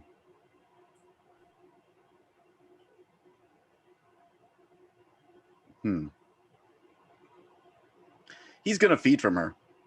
He's gonna feed from her until he knocks her the fuck out. So for you to know, Warren, he walks up to her and she's staring at you and then looks at him like, what is this weird guy gonna? And he tilts her literally palm to underneath her chin, forcing her head back like he's gonna slam into the wall. You have her hands so she can't even throw him up, and he slams his fangs into her neck as she drops down. And I know I'm not on camera. I realized in that scene, I didn't want anybody to focus on me. They were doing a good job. I want to make sure it was there. And I was laughing, but I appreciate it, Brendan. That's feeding begins as it is. While Surrogate is, I guess, busy, is there a way for me to look out the back of the RV and see what the situation with that car is? Sure, you can walk all the way to the back of the RV and look out climb over the bed, because it's a big master bed in that luxury RV. And you pull up the slat to sit there and look out the back, and there's like several cars of traffic. It would be hard to say with the light in your eye and all, which car is who is for what. Yeah, well, there that went. I'll call Tom, I guess. Whoever's not driving the other car. All right. Just to double check, Ramsey, you're just driving. Yeah, I am. You have this luxury GPS, right? It's beautiful. Mhm. Has a map showing you all the points, and it's like you have 5 more miles before exit, blah blah blah, heading towards Chicago, right? And you're like, big wheel driving, no big deal, right? But back at the ranch, Tom, you smoothly notice your phone's going off. And how do you notice smoothly? Instead of you reacting to it, you're just like, so that's my phone, huh? Well, shit. And Tom's gonna try his best to work it since Parker's fucking driving. What's the role? Like Yeah. call intelligence technology, sir. Oh man, I ain't got no technology. Intelligence. Best of luck to you. It's the green button. Can I please give him an extra dice for just that comment? I would say there are ways to help with that. Not today. Okay.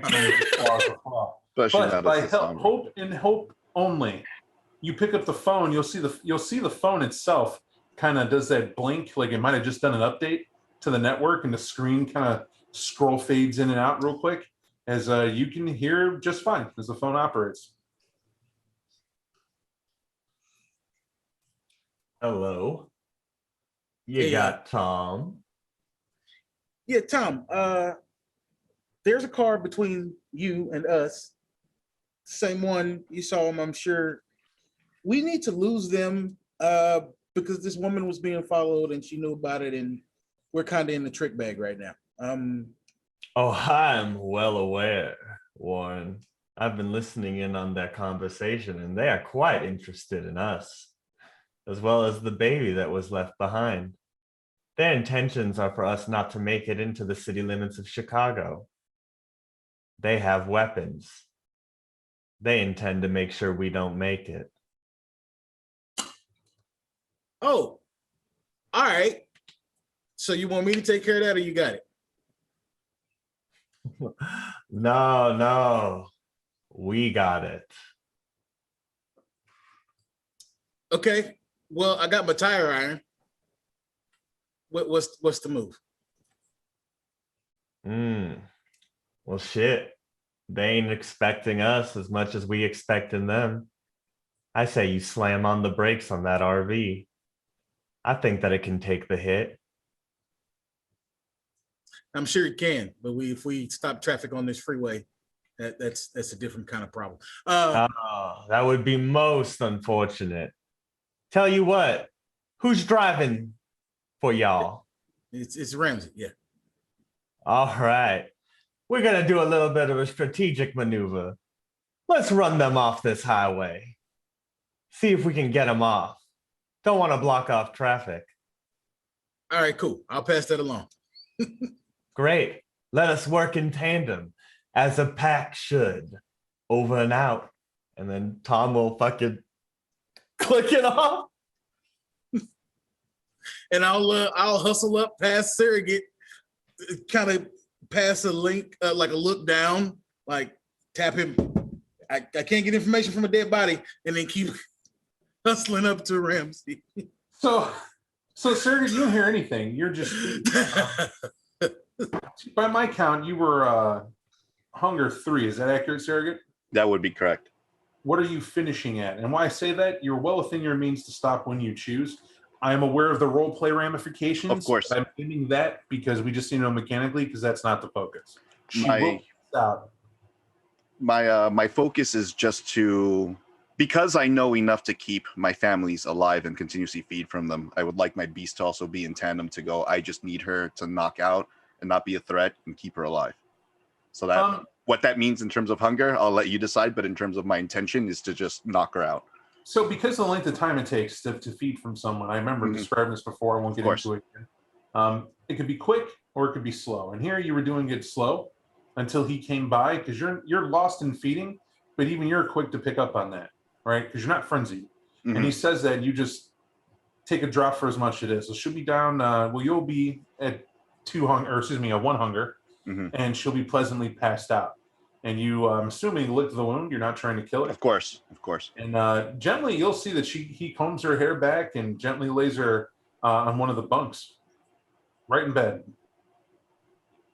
Unless your intent was to leave her in the middle of the RV floor. No, he'll pack her up. Like he'll put her in a bento box of that, which is like her bed, and just be like, there you go.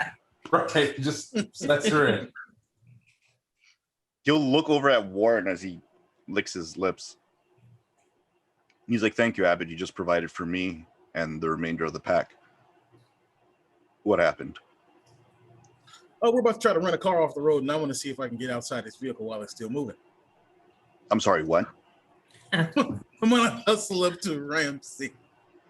To that end, Warren, I hear what he's saying, but due to the nature of what goes on with this, you absolutely take one stain. One I will happily explain to you near the end, but it's for that. It is for the treatment specifically of Shannon, just as an FYI. Yeah, I'm not surprised. You figured it out? Yeah, I know what's going on. Guess we'll leave that at that then. But hey, you're Candy Lord, right? Like we talked about. So it gets to a point where she shouldn't have found me. That's what it is in a nutshell. But you guys rush up, right, to deal with, or at least to talk to Ramsey. Ramsey, you have the nightmare feeling of any adult does when they're driving cross country and the kids unbuckle their seat and decide it's a great time to try out Monopoly. Yeah. I will hear the footsteps coming up before I hear Warren talking. So Ramsey he's still driving, but it is a thing where he leans back, like the ears kind of like to the right. Like go ahead. Have you ever driven an RV like that, a sizable one? Not at all. The nice one's got this air seat with full support, and so it's designed to keep you awake, alert, back posture's nice. It's like you're almost like sitting, standing, right? It's perfect. The other effect is that when you want to lean back and talk to him, it's just literally turning your head to the side. Like perfect, easy, yes. Okay. Like you got all day on this road to do what you got to do. You're like, what's going on, buddy? And you can see him. You have that huge space in between you and the passenger where it's just this like wooden circle that you could put drinks on the inside, or if you had food to support up, or if you had any sort of paperwork or whatever nonsense you want to fill there, you could, which is empty because you guys are pimping it. But then you have the nice GPS display that you have that's right there in the middle of the dash, which is now common in modern vehicles anyway. And so he walks up to a point where they could sit on either side of a table that's over there, right? It's a table with booth seating on either side of the the RV itself, and it stands for the mini kitchen that's built into this sumbitch. So, as they say.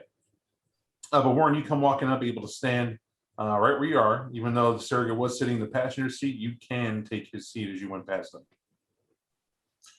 Yeah, I'll just say, hey, Ramsey, try not to let anybody pass us. We're gonna run our tail off the road with Tom.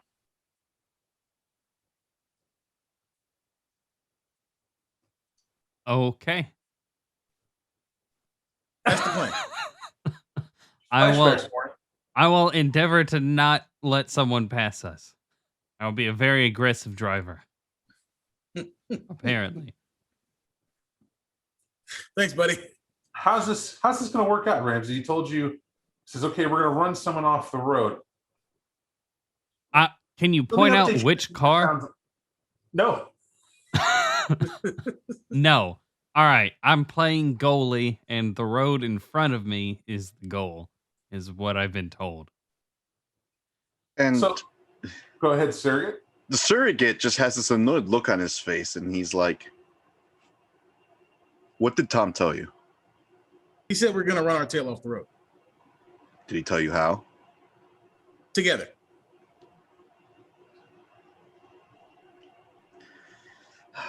You are the youngest brother. You are the youngest brother. It's not your fault. It's just not your fault. Did he tell you what vehicle it is that we're trying to stop here? I mean, no, but probably the people who were doing the tire thing at the gas station. Okay. Here's what we're going to do. I've done this before, and this is how you throw people off your scent. They can't hit us in public because they'll look bad for it. We, on the other hand, don't give a shit. We just bought this goddamn RV, and we're going to fuck it up, and we're get into the same situation we did before, which is we're going to go too loud without knowing it, right? And he'll look over at Ramsey. Ramsey, I'm going to ask you, maybe because you might have some sort of tactic of sorts, but this is what I would personally do. I'd probably just park the RV on the side of the road as cars drive by. They're not going to be able to do anything to us, but we don't give a shit about what happens to them. Would you agree this is how mortals operate? It could work. Probably stop at a rest area, though, not just on the side of the interstate. Some place where other truckers stop to sleep, or hell, other And they RVs. could get involved and try to help out the people trying to gun us down. Maybe.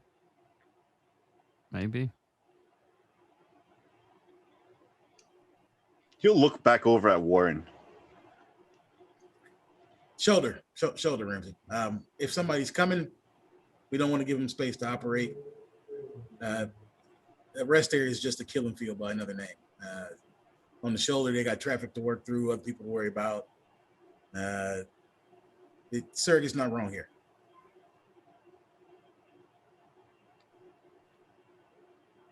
So then what is the order? He'll look out and he's like, you see the mile marker? Uh-huh. Count to 4. Tom, or rather, I'm sorry, Warren, make the call. Let Tom know on this mile markers where we're going to pull over. All right. Sure.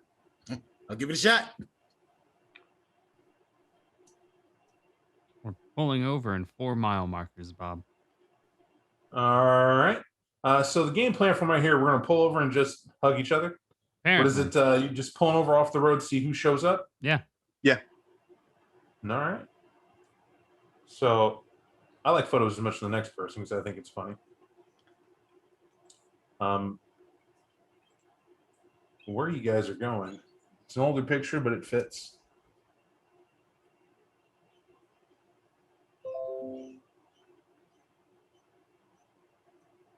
Next rest area, let you know you're about maybe give or take 15 minutes outside, and you'll be at your nice destination. Of course, you guys didn't need to stop. It doesn't mean you're not going to stop by directions of where you're headed, right?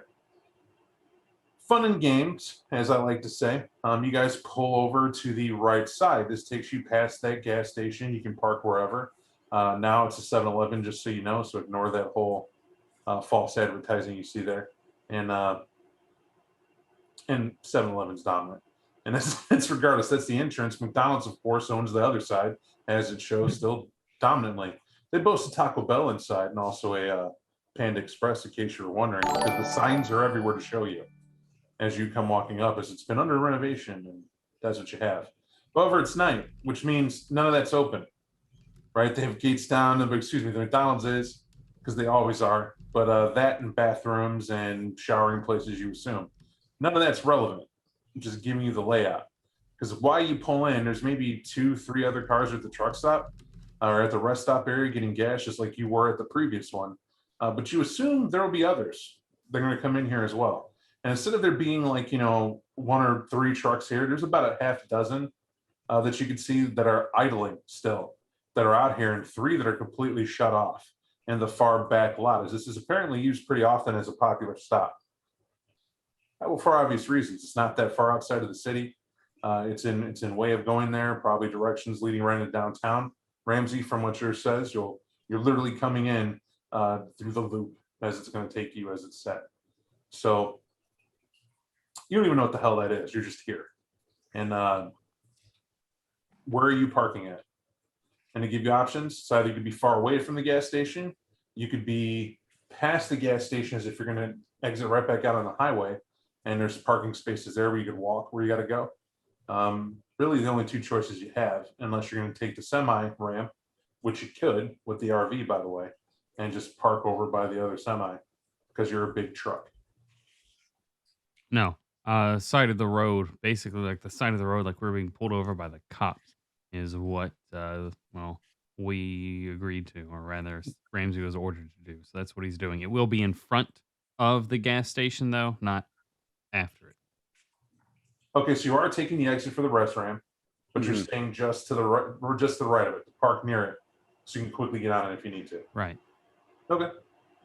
You guys pull in, you rest up. That there are like 3 or 4 other cars that come behind you. One of them though is, well, I hate to do this to you, Michelli, because we're trying to be discreet after all. But Parker's going to have to give me a roll. And let's see if he's noticeable following him in here, as this is going to be a straight wits maneuver here as you're trying to do the right thing. I think you can handle driving at half for several miles here, and that's not the issue. But if you could smoothly come in without drawing attention to yourself, that's the question. And you said wits? It's straight up wits for you, my man. Yep, you know it is. 2 successes. So what you get here is he doesn't wreck, right? He cuts it slow. You see him slow down just enough to give that guy room, because the cop that the car you're following, when the RV puts on its blinkers to make its turn in, because Ramsey's not trying to draw attention, he goes ahead and pulls off the rest ramp. These guys just follow, right? There may be 2 car lengths back. They just follow on in.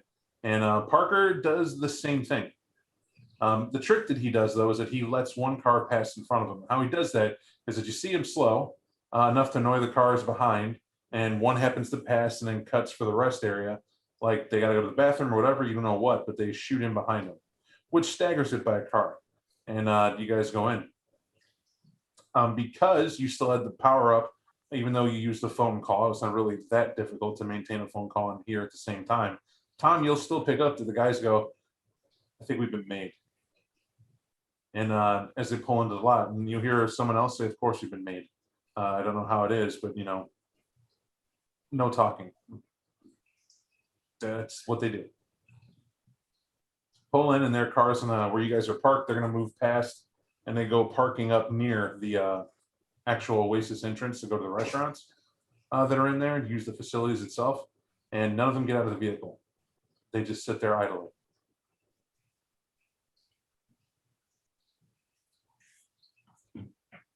What's the call, boss? So they're like, you said they park like right up there, right? Like they're like in public, right? So if you see that photo, Yeah. where everybody would go inside is where they're at. Your team is actually just before the gas station itself. Like they could just say, psych, we're not using the rest area. And they're taking off onto the highway and they're heading on down.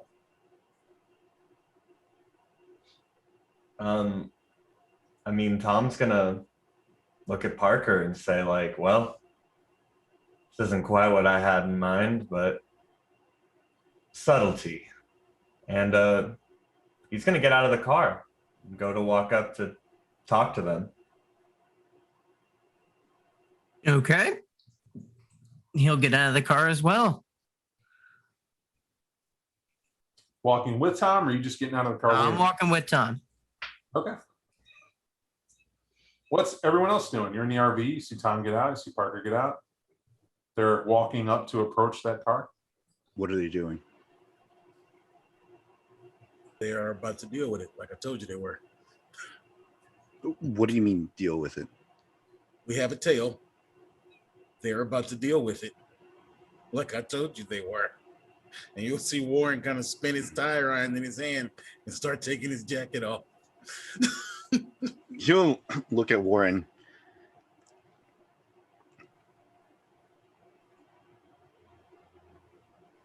And he'll sigh, audibly sigh. And he's like, Warren, do you understand the situation that we're currently in? Yeah, Explain it to me. we're being followed by unknown assailants on a public road. We've pulled over to draw their attention, and currently our ductus is about to apply himself. I see. And what do you intend on doing with that? And you'll point to the tire iron. Well, maybe just help them fix that flat they were working on. Warren, you're going to drive the RV. Okay. I need you to understand this. You gave me shit about having to deal with Shannon back there as an unarmed person, but now you're all big balls thinking you could take men in that vehicle that are probably aren't better than we are. Do you remember what happened at the station last time? It's a lot more than 3 of them. Whereas I'm not saying no, I know that you're feeling some type of way about it. And as your priest, I want you to get through your feelings right now and instead focus on driving. Because what might happen right now is going to be very, very, very terrible, even for your sensibilities, for lack of a better term. Yeah, but I mean, driving's not one of my better skills. I don't mind. I'll sit right here.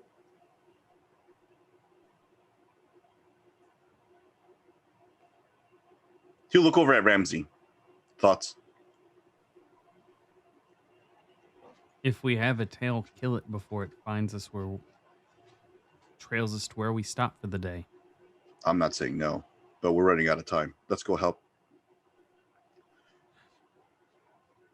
Warren will hop up in the driver's seat like he was told. Ramsey will get up and he'll go to he'll move to the passenger side, actually, and he's watching that rear view mirror.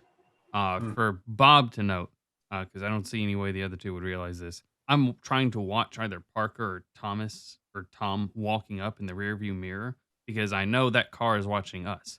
So if I feel as though their attention gets distracted, I'm going to try to sneak out of here as undetected as I can with silence and death, hoping maybe I could. All right, so I'm on board here. Tom's already in motion and didn't coordinate with anybody. Mm-hmm. Walking towards there. You guys have time for a conversation. So whatever Tom's doing, he's going to well be in it before anybody tries to be like super sneaky sleuthing outside of this vehicle. Because for people sleuthing being that way, now would be in the time. Right when Tom walked up there, Parker to have announced it. I'm just giving a pacing point. Mm-hmm. So after deciding what you're going to do, and you were driving, Ramsey, you're now going to put the RV in park, shut it off, and then slip out of the vehicle? As Tom is walking up, yeah. Okay. So for Tom, you'll hear the air brakes kick on for the RV as it's put in park, and you'll hear it shut off. As the door you don't hear open, because that's what you were doing, Ramsey, is he slides off. Problem is, man, you're in a massive truck sitting on the side where you put it, drawing all sorts of attention because it's not parked where normally you would park. You're parked to be at the ready in case you need to leave, and that's going to be how it is. So I'm just letting you know as Brennan, you don't park on the ramp. Right, I get that. I don't give a shit about any cars that are driving by. I was talking about the car that was behind us because Tom was walking up. The point of me saying I'm watching Tom walk up is so that when he knocks on that door to start that, I will slip out then. That's Does that make I sense? don't know if you weren't paying attention, but if you look at that photo for the Oasis, I described that you can park up by the Oasis and go try the restaurants are. That's why Renogle asked me, are they parked up by there? And I said, yes. Where he's parked is in a parking space away Okay. from there, There we go. right? You guys are parked just right after the gas station. Like you could have gone to the gas station, but you're really on the side of it to where you can just mount the ramp to go back on the highway if you choose to, because that was the purpose of your plan in the RV. Mhm. That's not Tom's plan. Tom doesn't ever have a plan. Tom parked the truck where Tom parked it, which was away from that other car so they could see Tom. The point, I hope you guys get by Yeah. now. I Tom's got that. It was that car placement is where I was Right. messed up on that. So if that's the case, I'm still sitting in that passenger seat. I'm not moving out of there until I see something happening with that car. Does that make sense? Okay, and you're ready. It Yes. just simply said that you're keeping an eye on Tom, just what everybody else is doing. Mm-hmm. Right, waiting to see what is happening. I got you. So, Tom and Parker, you're approaching the back of this car, and like I said, it's just idling there. It's a pretty tense moment. I'll be honest. You don't know what's going on, whatever. But as you focus in, Tom, you'll see it immediately. One guy in the back seat has a crossbow. It is pointed. It is pointed at somebody approaching. It's weird to see you're looking at the car and you know it's pointed out away from the car. And that's odd point number one. Number two, it's the crosses that are carved on the side of the crossbows themselves. You can also see that one of the guys has a wooden stake in his hand, not a knife, and the other guy has a sawed-off shotgun. And you'll see that they finish taking a small vial of what looks like water and they pour it all over the weapons and then themselves in the car. Make the cross, and you can hear something muttering in Latin from the guy holding the crossbow as he's taking aim. Tom will stop before getting to the car and like just look, and then loudly, he's just gonna like, while looking at the car, he's gonna be like, "You will call on the name of your God, and I will call on the name of the Lord. And the Lord answers with fire, for he is God." That's a good point. That's a very good point. And as you affirm that, you'll realize that as he gets done saying, ex filitu sancti, is what he says. For whatever reason, I need you to roll your resolve composure. As your shadow will cease to be in that vehicle as it resonates with what you say. And I'll explain that in a second.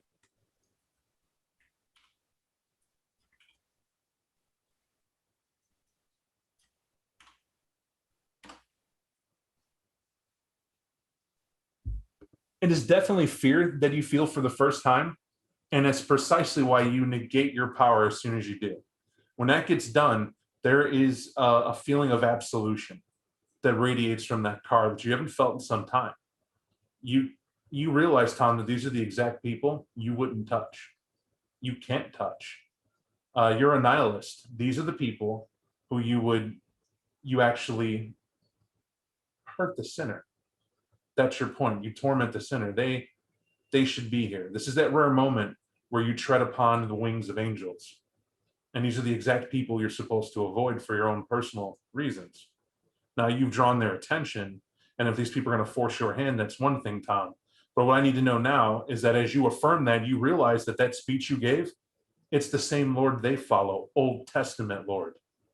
They are following the sinner that should be pushed down, and you actually are in a very rare moment for someone who's a nihilist. This is exactly the end result for the sinner that is a vampire. An immortal that would run across and hurt everyone, negligent of what rhyme or reason would be, causing such chaos and pain. You would seek to torment that person if they weren't a member of the Sabbat fighting a holy war. And because you are, my question is, what is Tom going to do in this moment, seeing as Parker paused when you did? But Parker has a look of someone. It's interesting to see Parker observing you. It's like you're showcasing, I don't know, software, we'll say. And he's trying to see how it operates in a field test.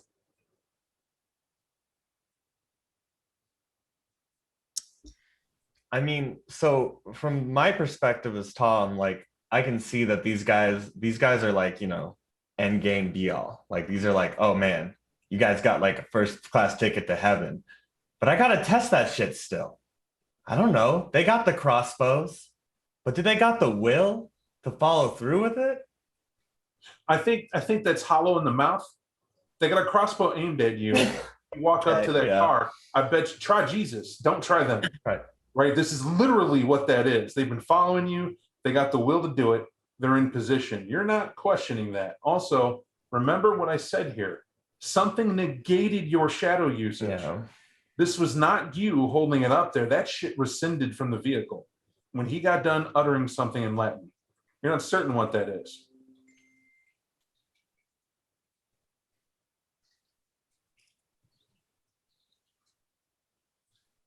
Okay.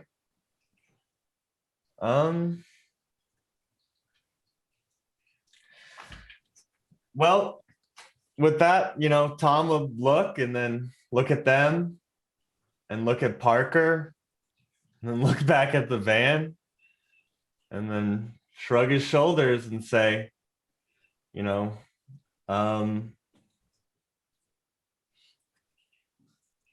boys are good. Following us.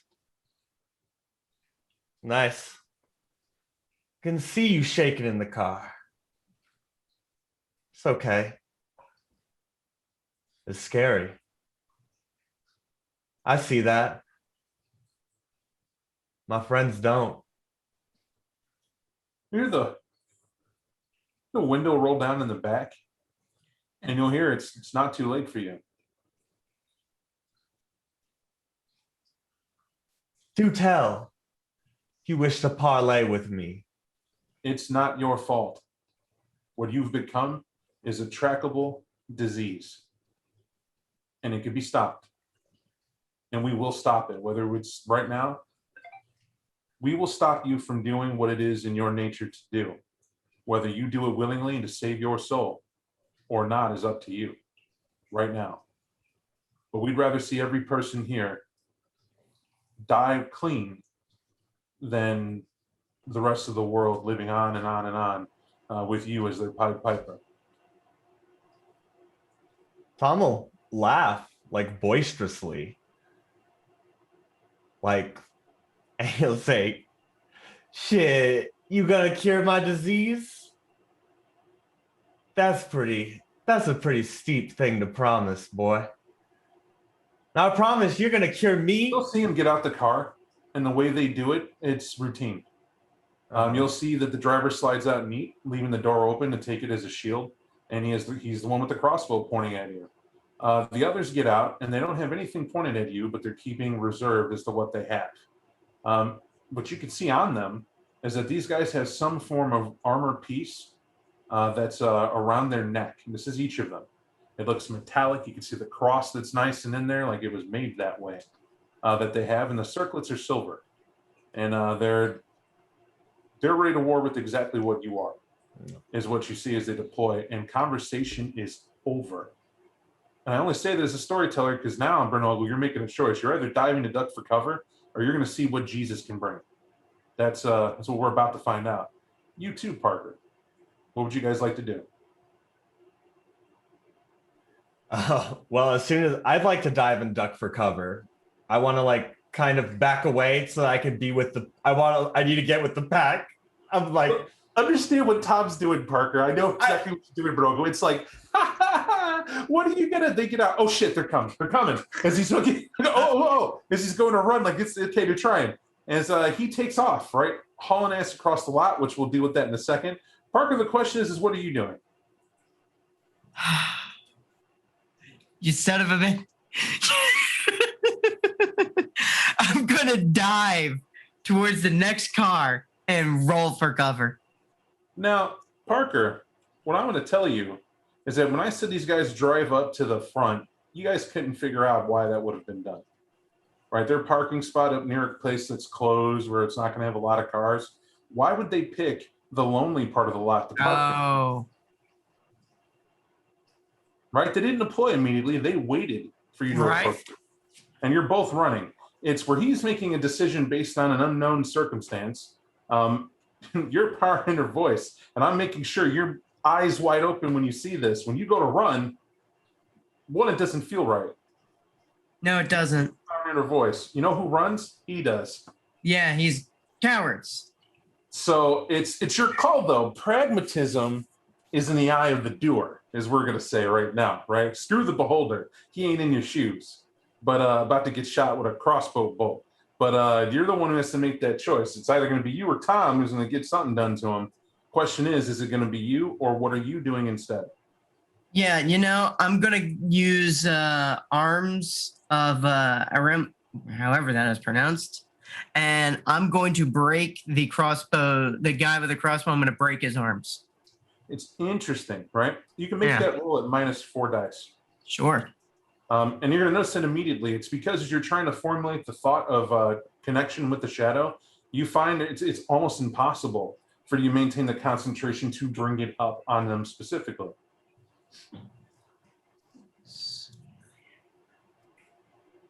Okay, what's Oblivion minus? Can I blow? Can I blow any blood to give me an extra die? You certainly can't. Okay, no problem. Wow. Two successes. Even with the 2, you managed to squeeze stuff up to get it going. It's a bit irrelevant. The moment you go into motion, I need you to mark down 4 ag on your sheet. I do mean 4 ag. What hits you? And it's not sustained. It's not anything. It's ag as in this game can kill you, damage ag. You believe.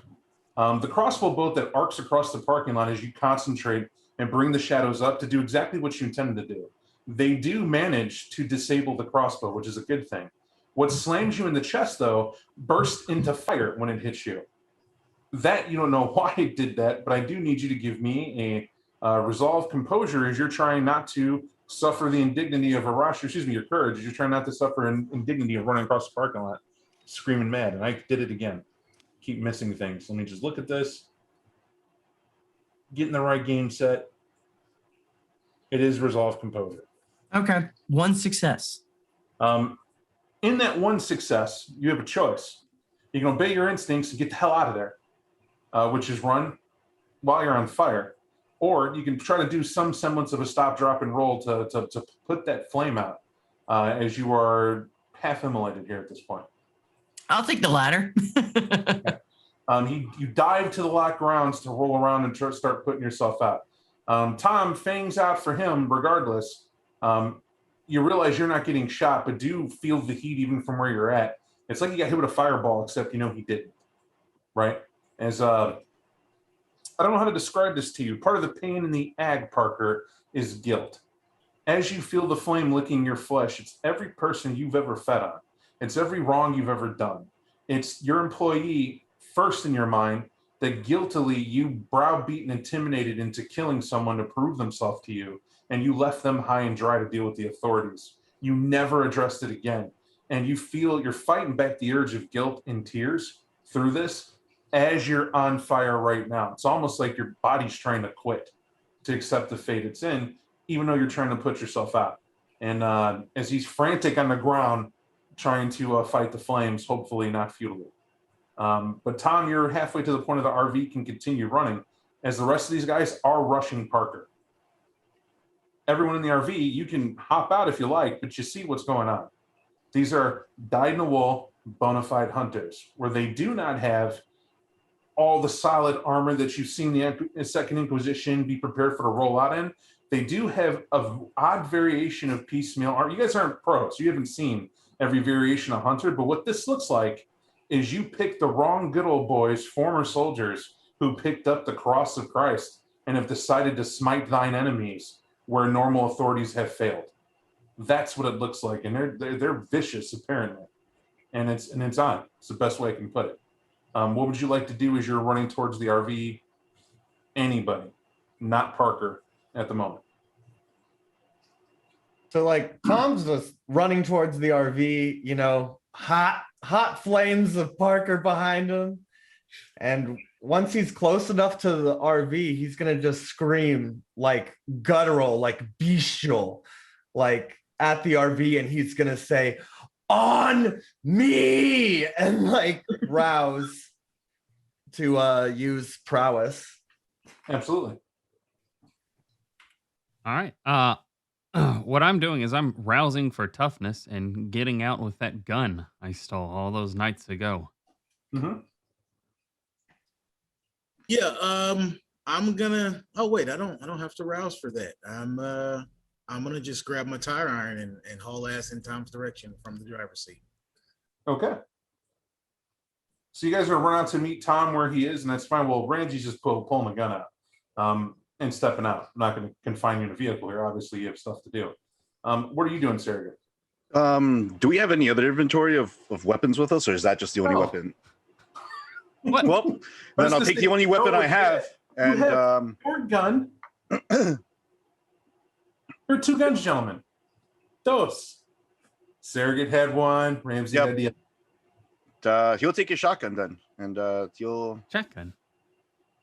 He had a shotgun before. He's gonna take it with him now. He'll reach underneath. He'll pull out his own thing, and he'll be like, "Yep." All right. He just stored a shotgun underneath the couch. I think that's fucking hilarious. So you guys get out. You deploy accordingly. We'll call this round 2. Parker, you're in a fight for survival here, and we're going to say this is a challenge. But let's see if you put yourself out beforehand. Give me a dex survival. I think that's very, very relevant. If you don't have it, what I we're have going the to say dex. is I'll give you time for dex, and I wish you the best, sir. Oh, the dice are on my side. That's Two good. successes. That's good. You managed to put out the flame, which is the point. You're smothering accordingly. You got that jacket that you we'll call it catch 22. Don't ever let me jokingly laugh at people who wear trench coats again or anything similar. Right? And stage you, at least at this point, as you put that out. Regardless of that, though, as you're putting yourself out, getting it done in an order, you have an indignity that's about to happen here at this moment. However, we're general aware for it. As you're putting yourself out, that's what you can do. As you'll see, 2 men above you about to do something. I can't tell you what, though. It hasn't happened yet. Because you have a choice, Ramsey. You can start shooting from right where you're at or whatever you're going to do. Oh, yeah. I'll start shooting from where I'm at. If I see those two standing over Parker, I'll shoot at them. Yeah, you absolutely can. It's not like they're expecting you to be packing a gun, considering that you're a psychopath that has mauled everybody else with what was around you. I would rouse for what do they call it here? Blood. It's not physical intensity, but I think you know what I mean. Are you trying to boost a stat? Yes, dexterity in this case. Go for it. Well, I'm hungry. That's okay. Hopefully we'll have lunch, dinner. So you absolutely will shoot a guy. And one of the ones that is on Parker will not be, as you'll see him fall to the ground, grunting. Most likely in pain, you can't really tell. Fell distance away from you, right? Up to where they're at. However, everybody else who has yet to move, what is your intent? Tom, you got prowess last round. Folks are out. You have a tire iron in your hand. Yeah, I want to rouse this round for my fleetness, and it's really just to cover distance as rapidly as possible, and then brain somebody with my tire iron. I love that you're going to cover that length as much as possible, but I need you to give me a resolved composure as you're trying to muster the will to get near them, and you're down. What is exactly? You have humanity of 4, correct? That is 3. Down 3 dice.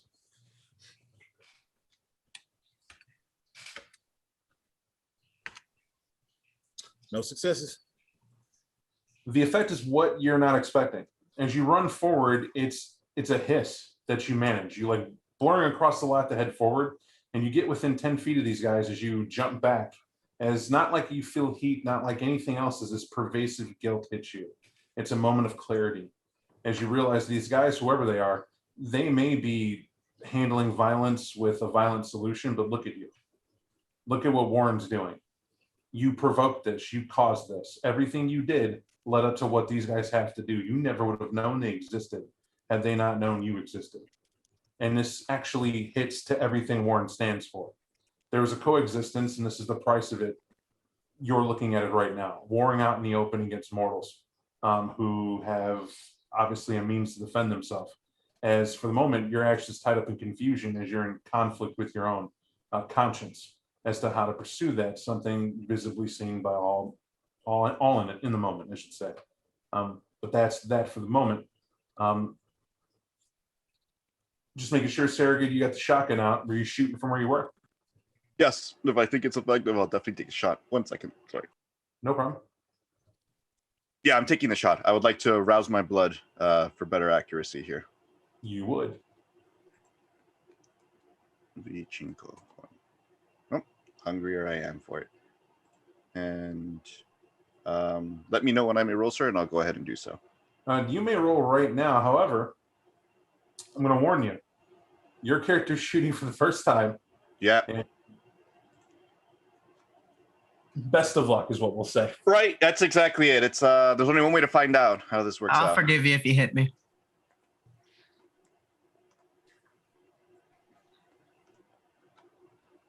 You're more forgiving than I am, Michelli.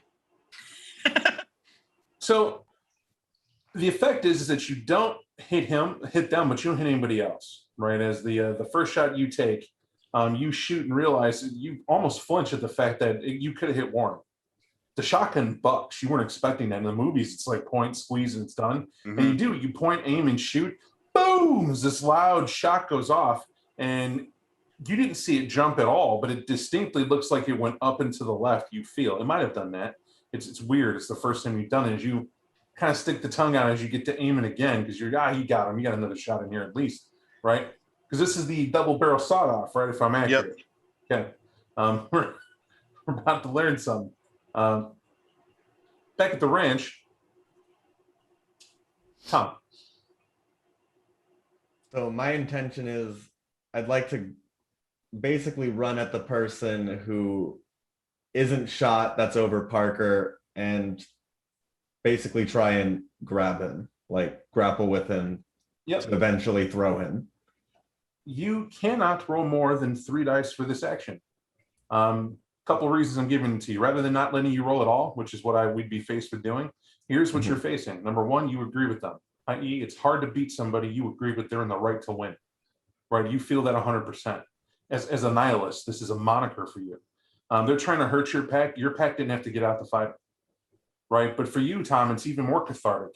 Maybe this is the ending you were driving towards all along, right? They're supposed to come get the bad guy. Eventually, it's a good thing when mortals come for you that have this level of righteousness that you've had yet to feel.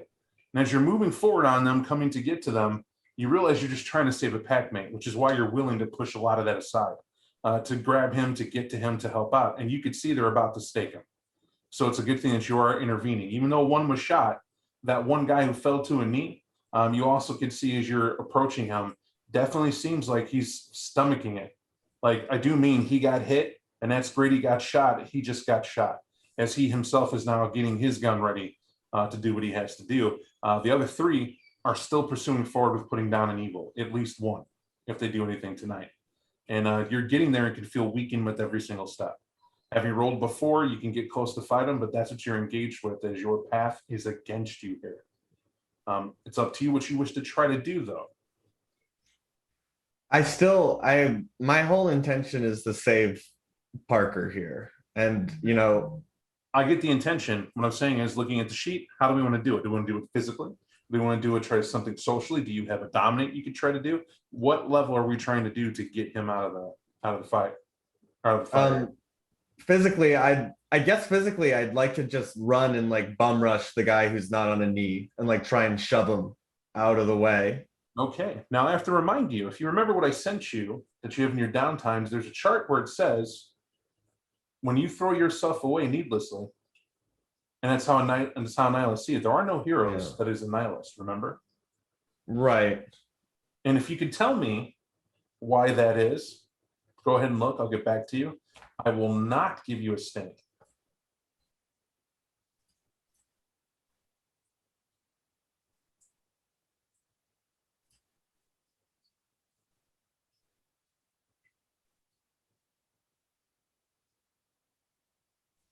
why I shouldn't throw myself away, basically. Well, it's not just throw yourself away, it's that heroic Yeah. moment, right? It's great to feel that way as the player, but remember, you're the villain, aren't you? I mean, I am the villain, right? So basically, it's hard because it's like, yeah, I want to save my pack mate, but you know, the path of night, it's like, well, I mean, Gehenna's on the way. Like, we all got our own shit going on, you know. Do you think anybody really has time to deal with your shit? So it, I don't know if that's the right way to look at it, but it's like when Gehenna's coming, you know, you can't be focused on anybody else. It's all about number one. Because I Well, can't be tested. If you remember, no follower of this path would openly admit such a thing, right? In their own minds, they are devils pure and simple. You remember me telling you that. Yeah. So you're right that you should be out here and should do what you do, and death is a means, and we're looking to do that. But throwing your life away, how does that help you at all? If you're here to fulfill a purpose and you're running forward and you could feel this doom and gloom, and you're doing that, this is one of those moments. And let me put this in another way. I'll make it simple. I always hate it when we just chomp on mechanics. It's not really going to help us here understand what's going on. I'm trying to get you to realize as your character senses the danger, knows how weakened they feel in their presence, you have some great insight as to why that is according to your own philosophies and what you believe in, right? But in the course of you coming forward to throw yourself to save Parker to handle this, which is indeed what this most likely is going to end up being, it's at a risk of self, right? That you yourself will get claimed by them. If that's the case and that's the end you feel your character's choosing, then you have to make that be purposeful, i.e., Brenogle, would your character see this as a fitting end for him? I mean, honestly, I think so. Based off of the way that Tom thinks, like in his philosophy, like he tests people to create these kind of people. Like these are the people that. That's all I was looking for. That's the Yeah. I was looking for that insight beyond my friend's in trouble, I'm saving him, because it provides understanding. You're absolutely right. These are the people, the product of what you do to others. Like I should be proud that these people are here. Like this is great for me. Like, and to that end, to keep it going, because you're in the right, go ahead and roll your 3 dice as you're attempting to save your friend, your pack mate.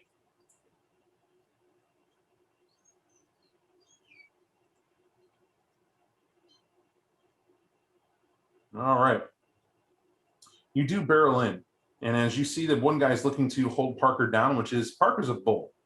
You'll remember that first and foremost. As he's grabbing these guys, he's able to forcefully hold them off, but it's like he can't see so well and handle it. It could be because the front half of his face got burnt and he was erupted in flame moments ago.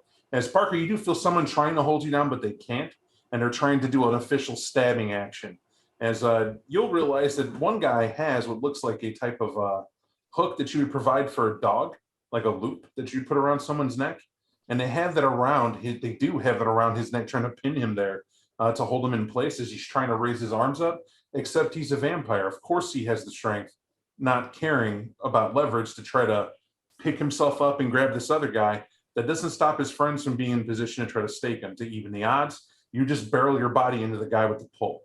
Now, he does have to let go, Tom. As colliding with him, you wrap your arms around him and you guys go rolling. However, there is an incredible sense of discomfort as you grab him, and you feel your skin sizzling as you will take 1 act for grabbing this guy in his gear for the moment. It's every bit of, you will know, it has everything to do with what they were probably pouring on themselves before they got into the fight, with what's happening here.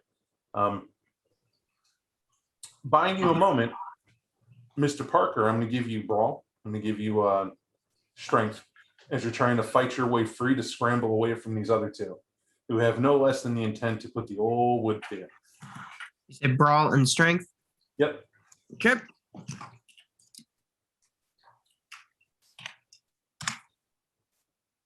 Three.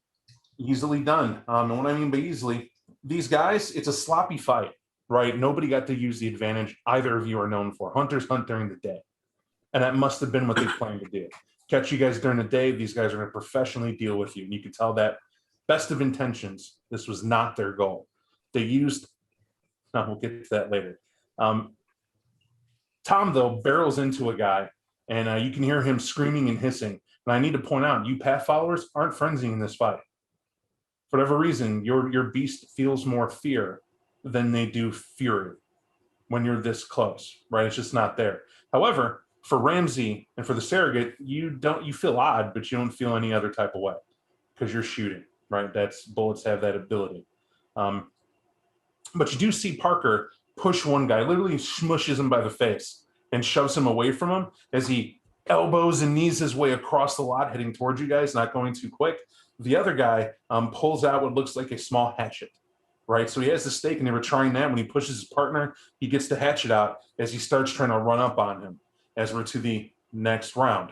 Your action actually first, Warren, with your intense speed, and even though you veered off, you're managing this round to get a hold of it to understand what the issue might be. But you just saw your Ductus dive into a group to try to save Parker, who's now crawling past you. You're in a choice. You may not be able to go at those guys. You could A, try to run and help Tom, or B, help Parker get away from the guy with the tomahawk. Hatchet. It's not a tomahawk. Let me be respectful here. Tomahawk would be real business. I'm thinking I'm gonna go after the guy who's chasing my severely wounded packmate. He's gonna get the old tire iron if I got anything to say about it. Well, what I'm saying is you have two choices. You can grab Parker with your speed. You absolutely can Parker away from him before that guy can get to him. Right? That's one option. You could say, screw it. I'm gonna just blitz this guy and hope it works. Well, no, but Parker's my priority. Right. My priorities provide for the pack. So if that's doable, then I'll use my speed for that for sure. Yeah. And a guy with your speed, it is. Facing two things, knowing the guilt you felt a moment ago, Warren recognizes there's something about these guys. You've never fought this before, and you sprint forward to grab Parker and pick him up at a run. It's like the Heisman Trophy coming your way this year as you haul ass. It is faster than this guy can get a hatchet into him in mid-swing.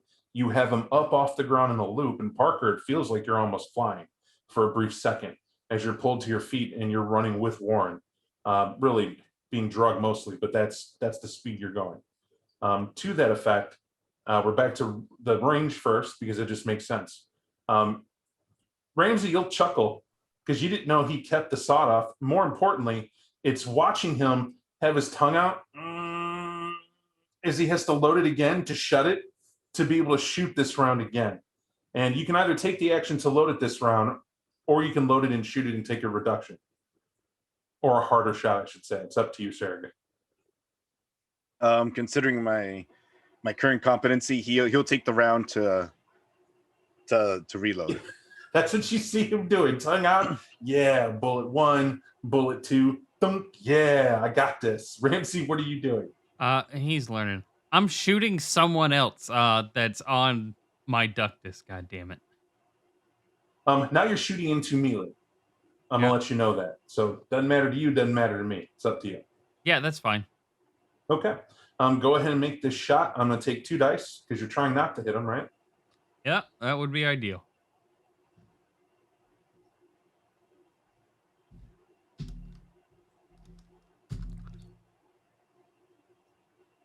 All right. So, and here we can succeed at a cost, or we can decide that you'll take it as it is. I like paying costs. If you have one in mind, I don't know what one would be in this situation. All right. So you're going to hit one of the guys. The problem is the through and through on it. It doesn't get him in a good part to stick there and truly slow him down. Instead, it goes through and hits something else. As you're going to see that the bullet ricochets, hits glass on the Oasis, and you'll now hear an alarm. That goes off on the lot. Granted, shots already went. 2 loud shots. What's the alarm going to do? But you know what police do. Yeah. You remember from Naperville to here, there was a highway patrol and hands across catching, well, you guys. There's now a bigger problem, right? As you guys can hear this underway. However, Tom, this does grant you reprieve, as I will grant you 2 bonus dice to your strength brawl where you're at as you're battling accordingly, but your teammate just bought you a window of opportunity. But it's up to you, Tom. You're either fighting to get away or you're fighting to put one of them down. Am I still limited by the 3 dice? So Yes, that this would be 5 dice? Okay. Yeah, no, I'm trying to put this dude down. Okay.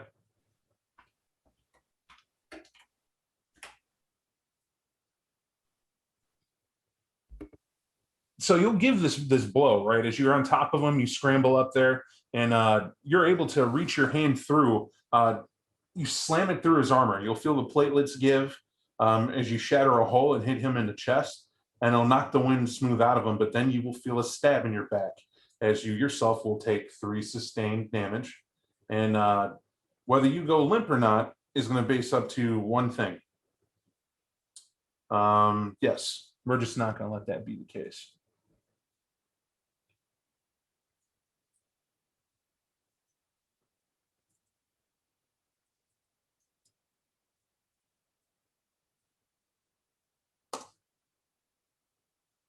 You will indeed feel yourself go limp to the side.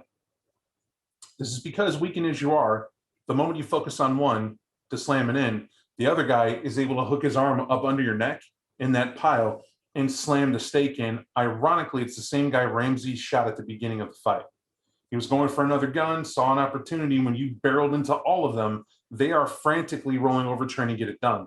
And here's the thing, when you're engaged with one holding him down, you're not really moving, right? You roll him over, slam one, broke a rib, whatever it is you'll feel that stake entering you smooth. As it goes down, as they're relieved for the moment, that's not really going to help them, though. I'll tell you why. Ramsey still has shots. There's a truth to what's going on. However, back at the top of the round, Sarah gets reloaded. Ramsey, you're back there able to shoot. Parker and Warren are back by the RV. Uh-huh. Sounds about right.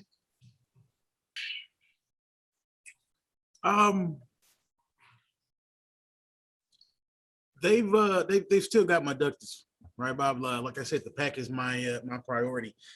But do I have anything within me, right, that I can muster to push back that guilt, that I feel getting close to them? I don't have time to think about why I'm guilty. I don't have time to. I do believe in you. Fancy. Yeah. And I think you do. And it's called, you can give me a path point willingly. And you can give the power to the beast to do what it must do. Do it. And I'm going to explain to you why. You guys are evil. You are not the good guys here. Mm-hmm. That's what this is all about, except for Warren. Warren, your character feels the way he does because you have an opportunity to turn it around. You don't have to be that way. But if you're going to willingly walk into hell, why miss it by that much? Is what I'm going to say. So I, as your storyteller, if you're willing to swallow that part of you and welcome to the war as a soldier in the Sword of Cain's army, then be a soldier in the Sword of Cain's army and put to bed that touchstone about you even trying to be with the mortals here.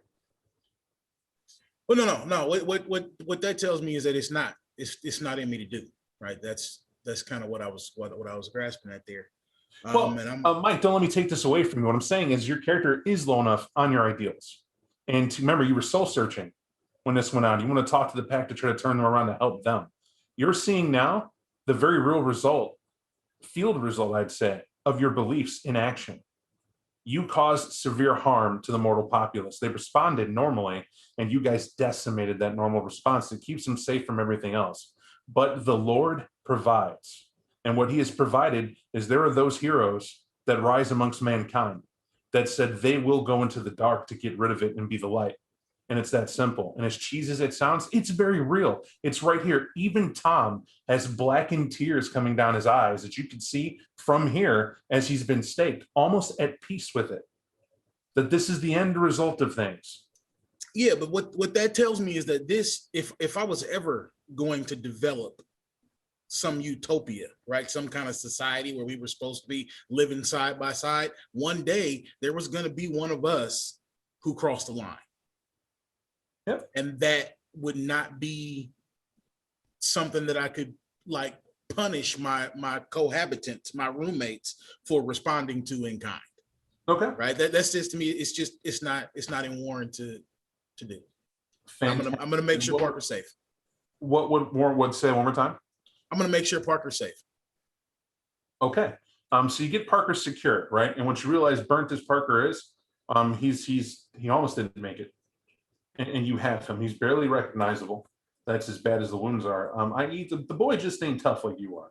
Or maybe he just got hit with something he was smitten by God. That's the best way I could put it. Something they used, smited he, and he earned it. He earned it, but is alive. To the flip side, you get him on the RV in time, by the way, Warren. As you open the door, you see Shannon trying to figure out how to put the RV in drive. As you realize, although it's shut off, she has managed to turn it on during all the gun shooting. She's panicked again at that 11, and she's probably thinking about her baby.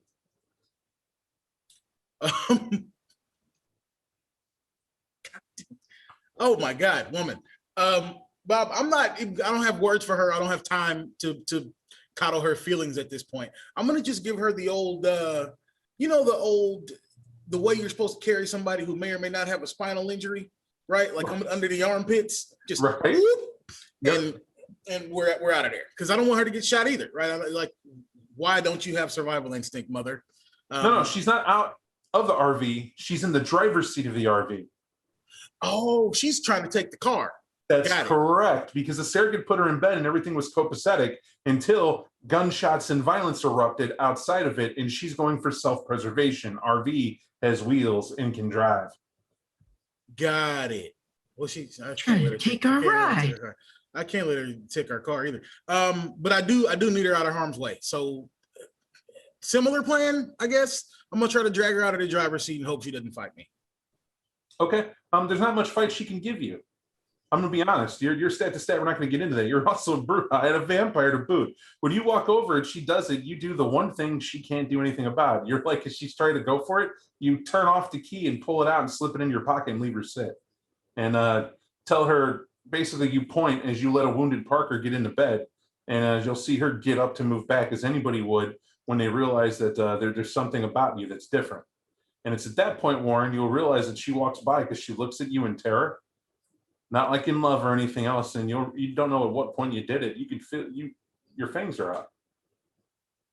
Not that it matters. Park's half dead with his fangs showing. I mean, now it's like you show me yours, I'll show you mine, practically. Yeah. But she steps too. As you stop that from being the escape. Ramsey, your third shot, sir. Yours too, Sarah. You both can roll as well. Yeah. It's if you're shooting into melee again. Sure. I will also rouse because I needs it in order to be competent. I am hungry hippo. This is going to be bad. Well,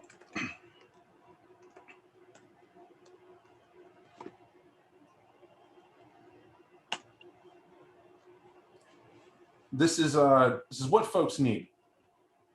Ramsey, you shoot another guy, and that would be the third guy you've wounded. As these guys are not rolling on the ground, oh God, help me, they're now pulling back, is what you see. They do pull back, especially after a shotgun sawed-off goes off. But you're going to realize something from where you're at. That distance across the parking lot with a sawed-off, though it hits a lot, it also hits Tom and hits everybody over there gets hit with something. You hear them grunt almost universally, and you could smell the blood, as I'll need your resolve composure, sir. As they're trying to do a maneuver where they're pulling themselves back, and no one's shooting rapid fire or anything crazy over there. You do see, though, that of the four guys that were up, the one with the broken bow is the one that has Tom firm, and has damn near picked him up, pulled into the vehicle accordingly. And that's one you can aim at next. The wounded are the wounded. And instead of rushing forward now at this point, the guy with the axe is turned around to head back because you just shot carte blanche, basically is what it is. And it's hard to tell how bad they are, but they're lost for the fight, or maybe it's their will to live, or this is just strategy for them as they're trying to head back to the vehicle because Jesus has guns. You do. It's up to you guys to maintain or whatnot, but I will tell you, you do hear sirens. That's a given.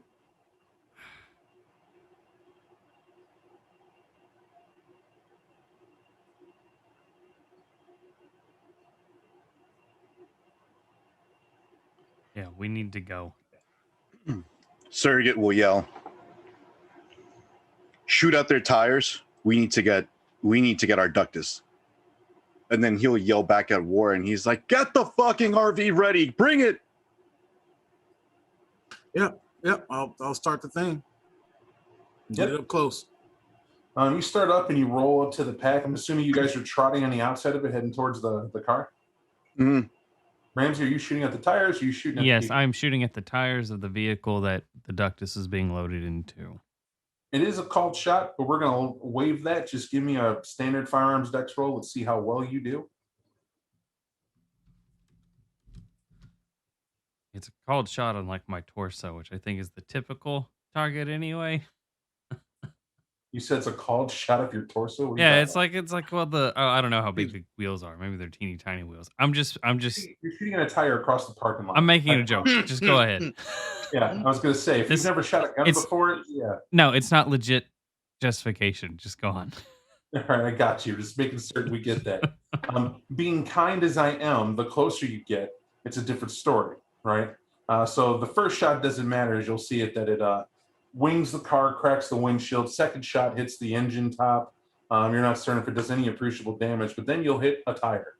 And then to kind of leave it at that. Why? Because at this point, you're launching bullets, and you'll realize an effect that's going on. They're sitting behind car doors. Is where they're at, waiting for you to get closer. You're not really doing appreciable damage, but you're rolling up with the RV. How close are you getting? Me and the RV? No, I Yeah. think he's it. The RV is understanding you guys are rolling up to the car where they're at with Tom, right? Mm-hmm. How close are you getting to the vehicle with the RV? I mean, as close as I need to. I assume that they're about to try to snatch and grab Tom and hop on the train. So I'm trying to facilitate. My question is, who's going to get Tom?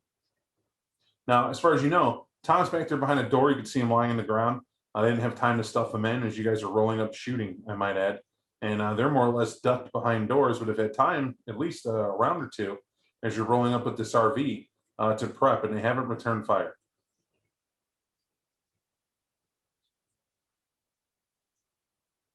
So who's getting Tom? Can you get Tom? I can't get Tom and drive at the same time. No, you're driving. I'm talking to Ramsey because he's the only one that's outside with me. You're not gonna hit shit with that shotgun. And I'll toss over that frickin' pistol his way, and I will go try to get Tom. He'll hand you the shotgun. He's like, all right. All right, we swap. There we go. I'll follow behind Ramsey, so I'm gonna still keep taking steps forward, but Ramsey's gonna take point because I think Ramsey's more aggressive in terms of action than the surrogate would be. Sure. As you guys are approaching, coming upon the car itself, first thing you're going to see is that these guys are, at least the one that's on top of Tom, it is on top of Tom at this point. Blood loss being a thing, and these gentlemen all have been shot by some point, some multiple. They're laying there, and once you see one, you see the others, right? They're just, the guy you have is clutching an actual cross. He has in his hands around his neck, and he's just staring up, straight up. You're not even certain if he's there, but he's laying across Tom, and he's hyperventilating at this point. I will pull the stake out of Tom's chest. Tom, you're able to move again. I mean, these guys weren't successful. Might have been, but at this point, they're. I don't know how, and I'll let you describe your character would feel. I don't want to put words in your mouth here at all, if anything. But technically, they would have killed you, Dick. They would have killed you. It's a reference to a movie, but getting close isn't getting it done in a lot of books. Are any of them still alive from what Tom can tell? Yeah, they're dying. They're not dead. Oh, that's fucking perfect. Sirens are coming. We have to go. And yeah, Tom wants to leave. So Yeah, nothing stopping you. You get up, discomfort aside, a sense of pride on both fronts as you hop into the RV. I think Tom's a little disappointed almost that he's alive, like he almost wanted them to win. But at the same time, the fact that they're still alive, this is just another test of their resolution. And Tom kind of hopes that maybe one day they'll meet again. It is an odd smile that one gives to a nemesis, I'd say, as you guys turn, hop on the RV, and you head out. You pull out, hitting the highway. There are no obvious signs, no bullet holes in your RV, nothing of that nature. But you did leave that car in a ruin and people shot and potentially alive. Doesn't matter. You pull off and you're heading in. Where to? Oh, you did abandon one truck. Mhm. Apples and oranges, as far as I'm concerned. Yeah. I'm gonna follow the speed limit and continue on towards Chicago and cross my fingers in the driver's seat of this RV. Where are we heading? I'm not into police custody in this moment. Other than that, I don't know. He'll take a look back over at Tom. Well,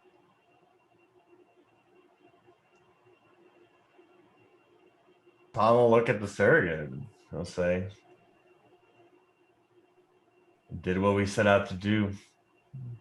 Stopped them. One step at a time. yeah, well, Now our we- next step is to find a place to lay low. Where are we going? Bob, real quick, given that Mhm. Ramsey has a streetwise and a city knowledge specialty, is there anywhere that he would know of in Chicago that we could probably park this RV, or could I perhaps make a roll to know such knowledge? So you made the classic mistake a lot of players do, right? What city we playing in? Yeah, city knowledge. I'm gonna take that with a specialty in that city. Well, now we ain't in that city, right? That was over here. We're over here. However, if you can tell me what you're going for, right? That's really what you're asking me. What do we do next? Well, it depends on what your needs are, isn't it? So, rather, I'm looking for a place in Chicago where an RV could be parked on the side of a street or a parking lot and it wouldn't be suspect. Meaning, like, I don't know, are there like large nature reserves on the outskirts of Chicago where I feel we are at this point? Like, not nature preserve, but, parking, like camping grounds. Those kinds of You're in the city of Chicago. You were in downtown. Okay, we're headed Naperville to would have been the downtown. suburb where you could have found like a preserve or something like that out where you're at, Mm. or somewhere even closer. 15 minutes outside the city, or like we'll even say a smooth 5 at this point. There are constant signs of a major a major city with production and concrete is now the common, and you're seeing that. A place to park RVs, you could look that up on the internet. That's nothing. That's not what I'm asking. I'm asking you guys, are we now at this point, actually you, Ramsey, if you're looking for just a place to sit with an RV, you can pull over in a parking lot anywhere that serves food. Mm. Right? That's anywhere with a 24-hour. As long as you can fit in the lot is the key thing. And you could do that driving by. You got a full tank of gas, you got all the time in the world. Just don't drive like an a-hole. You should be fine. Word. So consider that cruising. If you have an area you want to go to, that's important too. It could be your character knows that we'll say the typical districts of the city. That's north, south side, west side, east side. North side is a no-go. That's somewhere that an RV and suspicious behavior might get you pulled over. You're going into downtown, safe bet. But again, if you get a curious cop, a lot of questions may come up. May happen anyway, wherever you go. If you're thinking we really don't need to be on the road and that's all I care about, then I need to hear from you. Where and why are you ditching the vehicle? Or are you just going to put it somewhere? Like there's a purpose to you pulling over.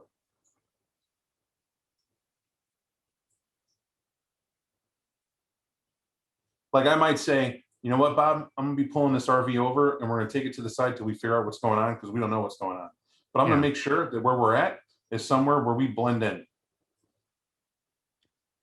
Yeah, that's about what it was. Because there's a lot going on. I felt we needed to find a place to stop before we figured out what we were gonna do next. So we could find a place where we could blend in with this RV. That would be what Ramsey's trying to find. So there's a lot that you're messing with this GPS, looking at coordinates, looking at where to go. And ironically, you pick a hospital parking lot. Seems to be best. There's Rush Hospital has a huge campus. And you roll up there in their ER parking lot and you park in the farthest spot away from the ER door. And you just sit there. Does take you a hot minute. So anywhere in the city is 15 minutes. Mhm. Ironically, same in New York. This is the way of urban travel. and you easily pull in. But guess what? Nobody gives a shit. Just get out of the way. You're an RV. A lot of people are annoyed you're even on the road. That's more or less what it is. So when you pull to the side, you feel that you're better off, no worries, and you can shut it off and take a moment to get your thoughts together.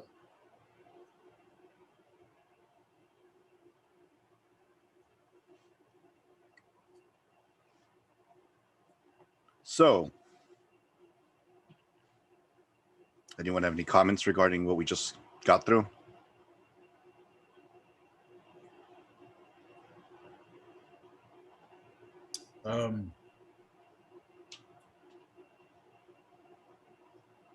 I have my doubts that I can get us somewhere permanent tonight. I'll need some time. You need more than time, Warren. What the fuck happened out there? I told you you were gonna have a moment of hesitancy, and you proved it. Well, somebody had to go, and Am I wrong about which part? about the fact that I Hesitating? knew you were gonna hesitate when you were out there? Yeah, they had something fancy. It was weird. Mind. I didn't feel motion. anything. Ramsey, Well, did you? You were over behind a gun and a RV. It's different if you get close. I don't want excuses. Well, then why did you ask? Because I need you to figure the fuck out. Next time I give you an example to do something, you follow it. You should have stayed behind the wheel. You could have fucking ran them over. You could have stayed there safe. Ramsey, did you feel anything about shooting them? Give me a resolve, and we're going to include your subterfuge here for you, Warren. Excuse me, sir. I need you to give me your manipulation and subterfuge for a completely different reason. You got it, sir.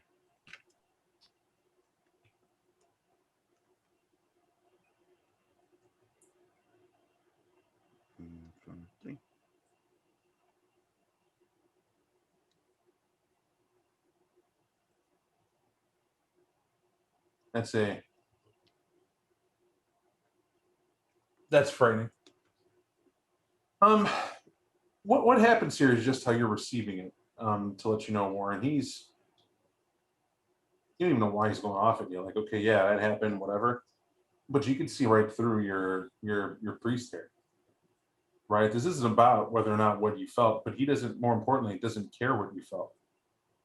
That's what you need to understand, Warren. He doesn't give a damn at all. As you will reduce your vindiculum by one to the surrogate is what just occurred, and it's because you've been self-sacrificing out here for the pack, doing what you got to do, and they're leading you down to perdition, ruin, right? Just slowly eroding and chiseling at you every way you can, and you didn't realize it till just now. Both him and Tom, at key moments of frustration and anxiety, have just been trying to whittle you down and whittle you down, and you just figured the game out, right? You didn't cause that cop to go crazy. That cop had deep-seated issues with his lady fair and took it out on him. That wasn't your fault, but the surrogate tried to convince you it was. This is all your failing, your weaknesses, whatever. Tom laughing, letting it happen, his crazy antics, like it's all like this is all your fault. And all you can remember, Warren, is in the middle of him berating you as you have this moment, this shielding moment. You remember being out there with another member of a different pack completely. That's not how they operated. They were calm. They looked out for each other. Yeah, he was out there acting a fool with a 45, but you could see clearly what they told you. It really was a test. The only reason that guy drew a gun in a place they walked up and down the Riverwalk before was literally to test you, your ability to handle being under fire, and you do just fine. This guy yelling at you now, it's like not even why you hesitated, but it's automatically your failing you did. It is something that more than pisses you off, but it's cold blood in the veins of you as a Brujah. This is an advantage to your low humanity. This is almost beneath you to care that much about, other than how sad it is. Surrogate, you're getting to him. You could tell you're getting to him. He's giving you that stare of like, oh yeah, he's getting pissed. He'll look over at Parker. Is he up? Parker is awake. It's just the burn damage is what burn damage does. He looks to be in agony, but he doesn't have to scream, right? The nerves don't have to do that to let him know he's in pain. If he doesn't move, it seems he'll be okay. But he's hardly recognizable as Parker. He'll The look wound he over it. took that you could see now closer, it's not like his whole body bursts into flame. It is like a flash flame. And it's not like vampires, at least in V5, burn any faster, right, for what happens. They're not made of flash paper. It's whatever he got hit with, it's like his body began to rot, is what it looks like. And in a distance, looks like a severe blackened burn. It's not that. You can see the stuff that is casually blowing off, revealing partially dissolved wound. It's terrible looking. How are you? Been a whole lot better. This hurts like hell. Thanks for getting me out of there. He Warren will just stick his thumb out. Just give thumbs up to the back of the RV.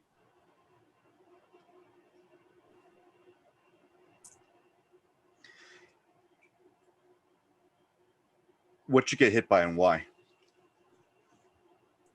I'm not entirely sure back there. I tried to break the guy's crossbow. So You can pull it out of your chest. I think I got that, but they poured it whenever I made contact with them, it felt like fire.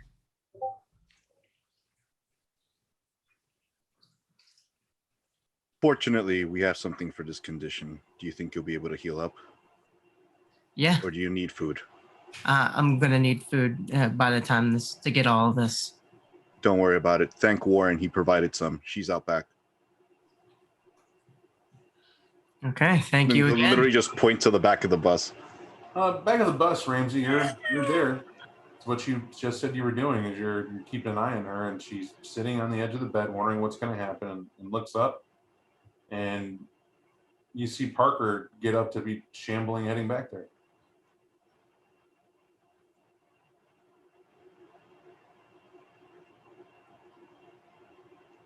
Why were you here?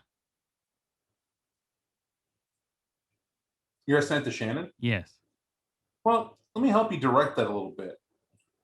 That's like three people kind of monkey fucking an interrogation, right? He tried with dominate and didn't do it right because dominate's not a tool to use for interrogation, right? It just doesn't work. They're just going to do what you tell them to.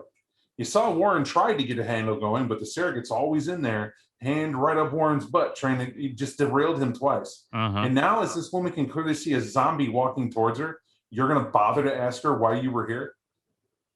And you think she's going to tell you. I mean, Ramsey, you could see that. It's laughable. She knows she's about to die, and next to nothing can she do about it.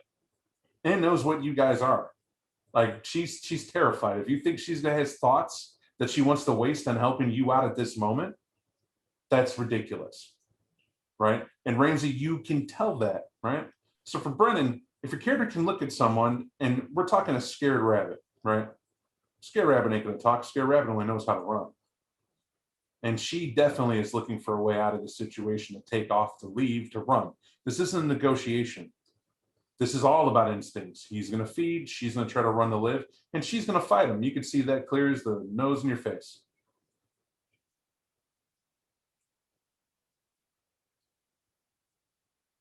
So I state that. You'll be aware of that as you ask that question. She looks at you and just stares at him and doesn't take her eyes off him. So if no one's intervening, Nope. Parker, give me a strength brawl roll.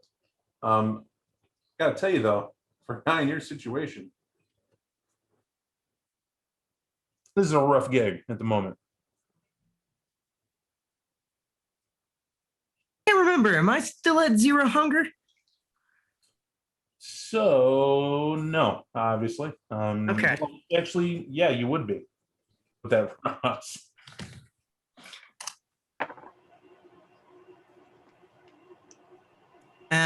So just let me know what hunger I'm at and if I lose any dice from my current condition. Nope. Okay.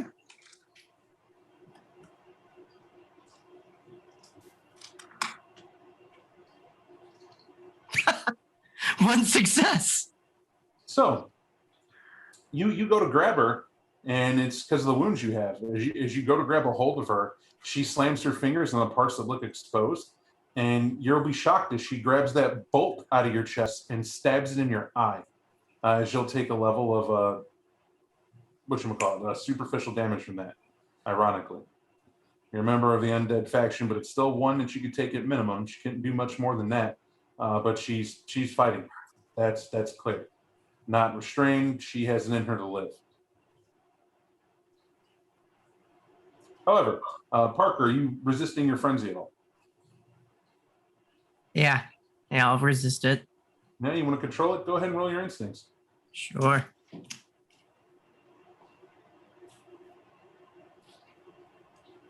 Once I figure out what my instinct. It's remember we rationalized that we homebrewed it. It's resolve composure. It's just the will. It's just the will. Oh, right. Thank you, sir. Oh no, this ain't happening. It's not that day. No. Not that day at all. So what happens is you you lose it, right? She stabbed you in the eye, and she has the one weapon in it with your eyeball dangling from it. Your beast kind of cocks its head to the side, and Ramsey, you watch as his beast knows what to do, snatches her up by her head and snaps her neck smooth. It's easy. Just snaps it to the side where she ain't fighting, slams her on the bedding in the back, and bites into her neck, even as the trickle of liquid is coming down the inside of her leg, saturating the bed. And her foot is twitching, as this time he's tore open a lot of her throat, and you can just hear the suckling noises of a hungry, frenzied monster. I will leave him to that then. I will tell you, Warren, ain't good for you. This is one of those things where who they just killed was someone your character loved. Very much loved, right? That's why you had that flaw on your sheet. And you just sat back and watched them callously kill her. You don't love a single person in this pack. You feel a loyalty to them, for certain. But her, she's a baby out there. Motherless now. This woman could have been your wife had you not been taken. And now this sect has absolutely taken everything from you and didn't miss a beat. And you might as well just serve that woman up on your own plate. As you're getting berated by a guy, at least at the beginning, who doesn't give a shit about you, and a ductus who did the same to you. Just keep that in mind. I do not think that you were low enough on anything sort of morality to be doubled, super stained in or anything like that. That doesn't take the sting away from it. Yeah, that's definitely kind of in the front of his mind. There's probably some trademark Warren sarcasm to come in the near future, but in this moment,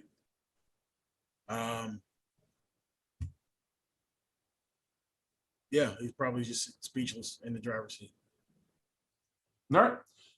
Because you're a man about the pack, Surrogate, I'm going to tell you something that maybe Mike isn't articulating, but something to note.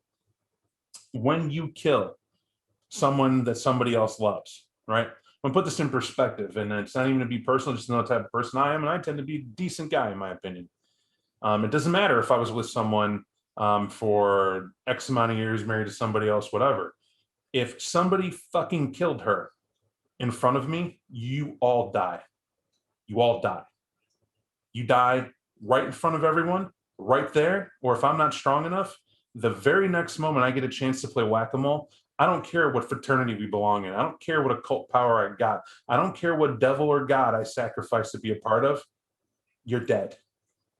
And you know when Warren's going to pull this, but you know it's there. You are racing time. You have to get the sect hooks finalized in him before he makes his heart up in that decision. Because this is one of the most difficult things a priest has to face. When someone's on humanity and hasn't made that crossover yet, that means they haven't listened to the beast long enough to find out what their real vampiric power is. His real freedom is to realize she's just food. Someone used this woman to get to the pack. He has to see that reality. It's that simple. And now that's the fate she suffered. There's no malice here in intent. They tried, they failed, you live, they didn't. She paid the penalty. It's that simple. Now, she had a child. She should have thought of it right before she made the choice. and she didn't. And there's a lot to go there. So I'm not shortchanging anybody on their insights or anyone on their feelings. But you can tell Warren hasn't made his mind up on how to respond to that, how to feel to that. But you can see the storm brewing that's there. About accurate, Warren, or am I off the res from the character? No, 100%. It's just how do I say that? Well, no, I'll leave that for in character at a different time. All right. You guys are there, sitting in your RV. You have made it. The big city, the Windy City, Mm-hmm. the home of real pizza and all. Surrogate will walk up to Tom afterwards. He'll take a very long look at Warren before heading over to Tom, and you'll be like, "Care to give us an idea what happened back there?"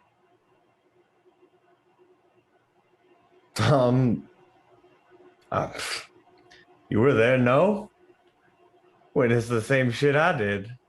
I also noticed you were crying. Oh.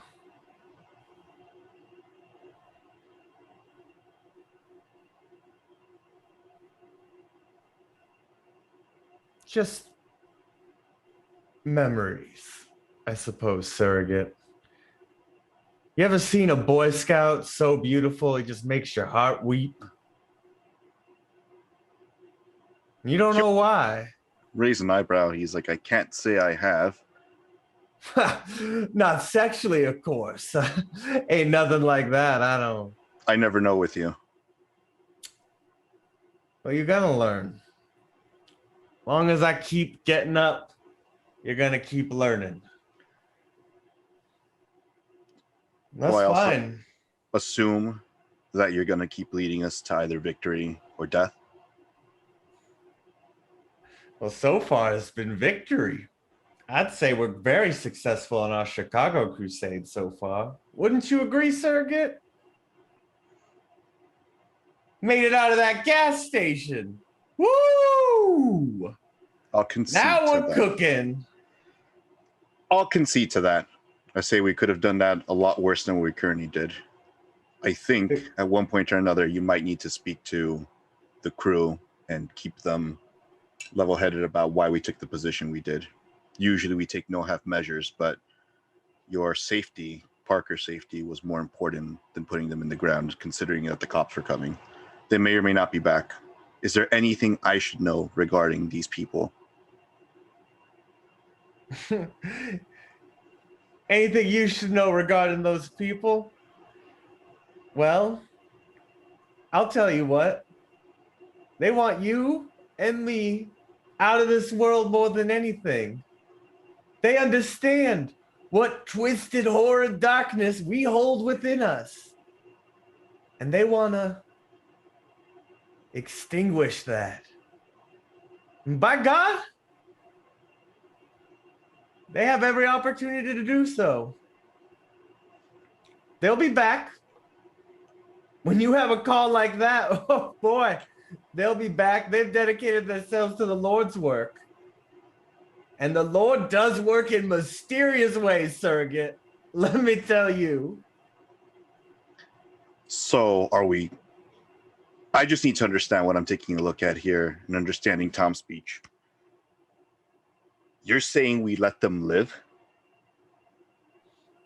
So what If we're they gonna do come- real quick is, as I hate doing this, Yeah. but it's something you're gonna notice this close with Tom.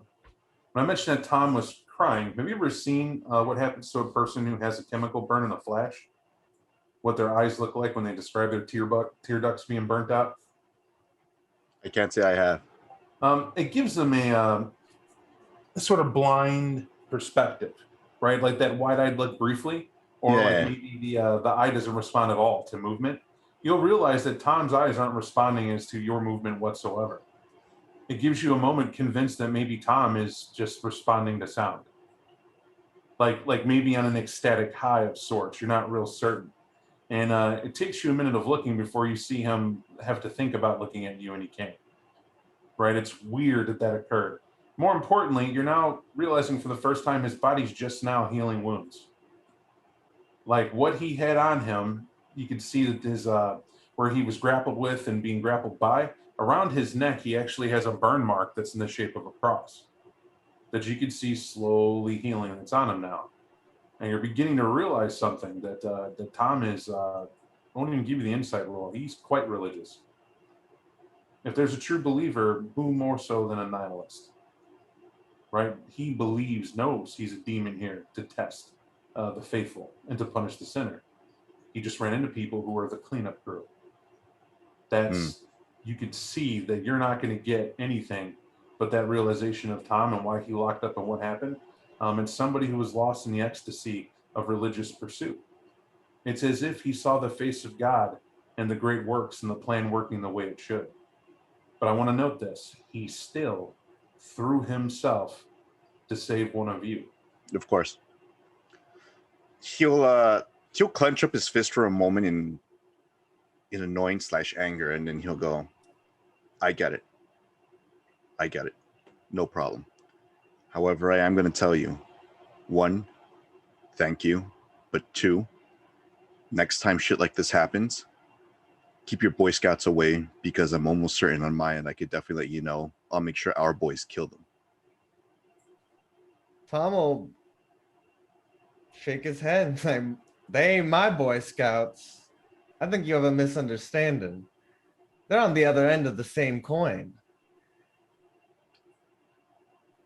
So you have let me just put it for you like this, surrogate. They come for you. Go ahead, put them in the ground, right? I'm just letting you know that those boys have every right to do what they're out there doing, as much as you have every right to fight back. I could live with that. And he'll walk away and head over to Warren. How are you feeling? Sitting in the driver.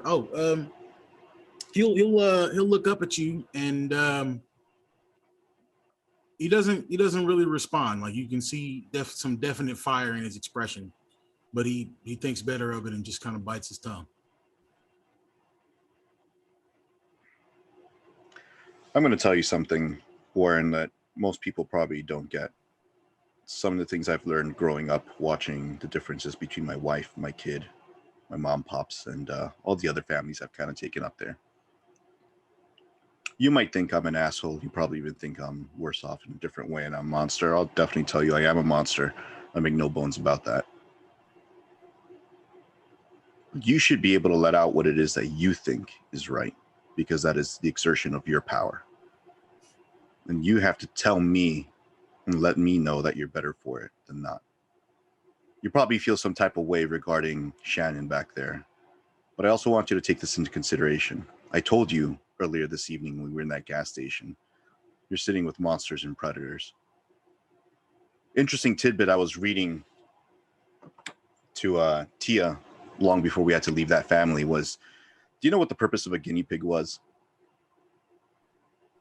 He kind of just look up at you and raise an eyebrow like he knows you're going somewhere. He's like, right. Long time ago, the Incan culture had decided that guinea pigs were great for livestock. Did you know that within 6 weeks, a female guinea pig is ready for reproduction? Imagine that, an entire legion of guinea pigs that could be used to sustain everything. And then when the conquistadors came afterwards, they found this cute little rat, brought it back to their Queen Isabella, and henceforth it became a pet instead of livestock. They can't stomach the idea of breaking a guinea pig and eating it because it'll sustain you, but it's too cute to kill. Shannon is a guinea pig. These people around us are guinea pigs, these mortals. Much like the spots on a dog or something that makes your cat feel like it might be unique unto you, it's the way of the land. And unfortunately, and I hate to put it to you this way, that favorite pet of yours, that's going to happen.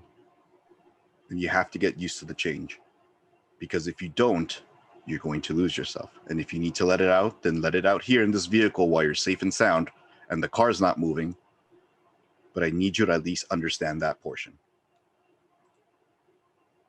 You'll see, Warren kind of adjust himself in the seat to like face you fully. And he'll say, okay, here's what I think. I think that when I was about to do what you asked me to do, get rid of Shannon and get us prepared to use her for livestock. Instead, you, like you normally do, interrupted me, decided I was taking too long and fucked it all up. Then you told me we needed her for information, which, again, just like you asked me to do, I was working on getting until you interrupted me and fucked it up. And then I was going to be a team player and collaborate with our ductus on getting those people off of the road while we were still moving, even if that meant jumping off the top of this bus and risking myself or whatever we had to do. She didn't want that either.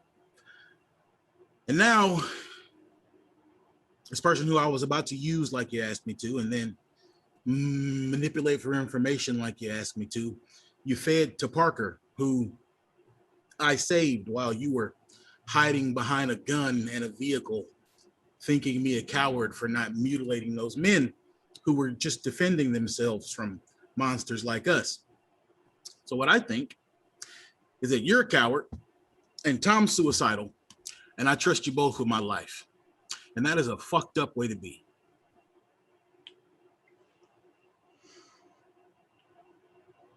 He'll smile inwardly for a moment. Those are Man, interesting insights. it certainly is.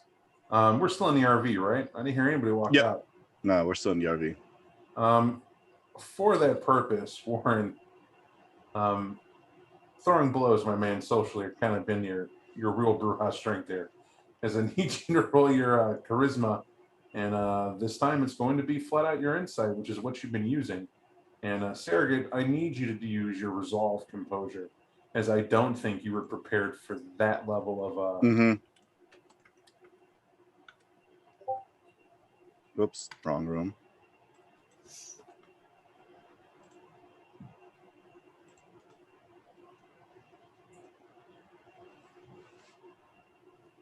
Yeah, it's accurate. You're going to take 3 sustained willpower damage, Surrogate. However, you don't. The frenzy isn't there. This is one of those things that when you hear that you're called a coward, and then urge to rise to the challenge is there, you remind yourself you asked him. You asked him to open up, and it's any other time, right? But the fact he did that, and it's freaking Ramsey.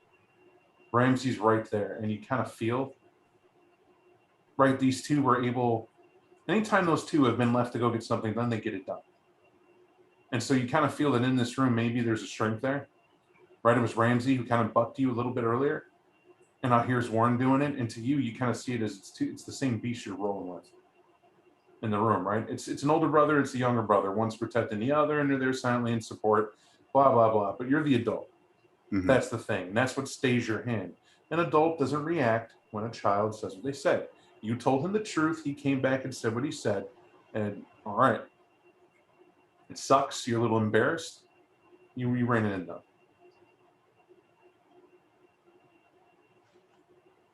Fair enough. I'll give you this little bit of insight then, just so that you know.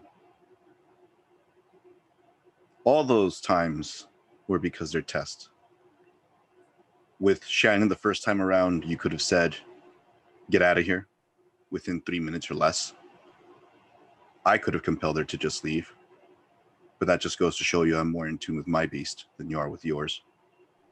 When it came to interrogate her, I could have also dominated her and or had more direct routes of getting the answer from her. But she's useless now. We obviously know that. We had those men in that vehicle. At that point, her use is gone. But you could have gotten it from her sooner.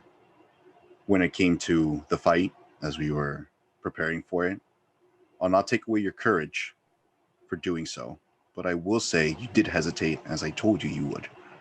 These are lessons. Your current mind state is not ready for certain things, and I need you to see that quickly, especially with the way that we act. You're not wrong. That's all. And he'll just knock on the table in a kind of a way resigned older sibling kind of would before he'll retreat back to check up on Parker. And yeah, that'll be what Surrogate does. So for Parker, it's odd. right? This woman was,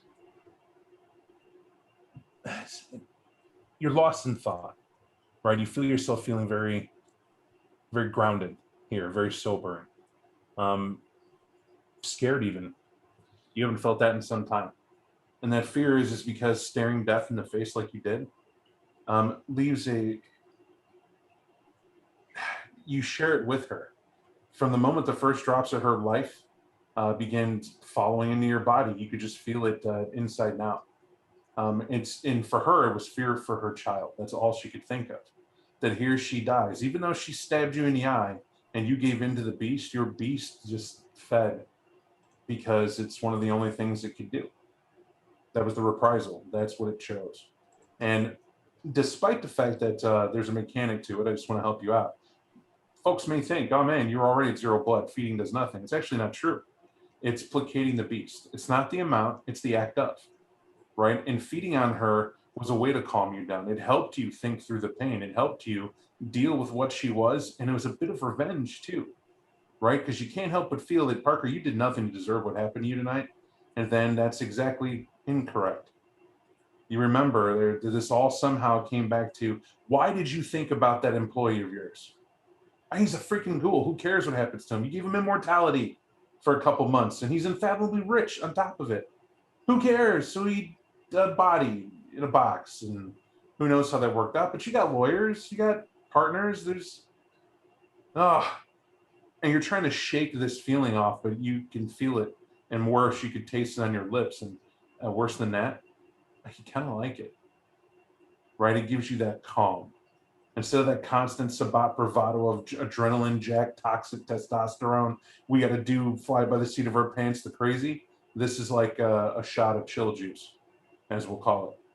And you can't help but remember the feeling with your own parents and how your mom wasn't the way she needed to be.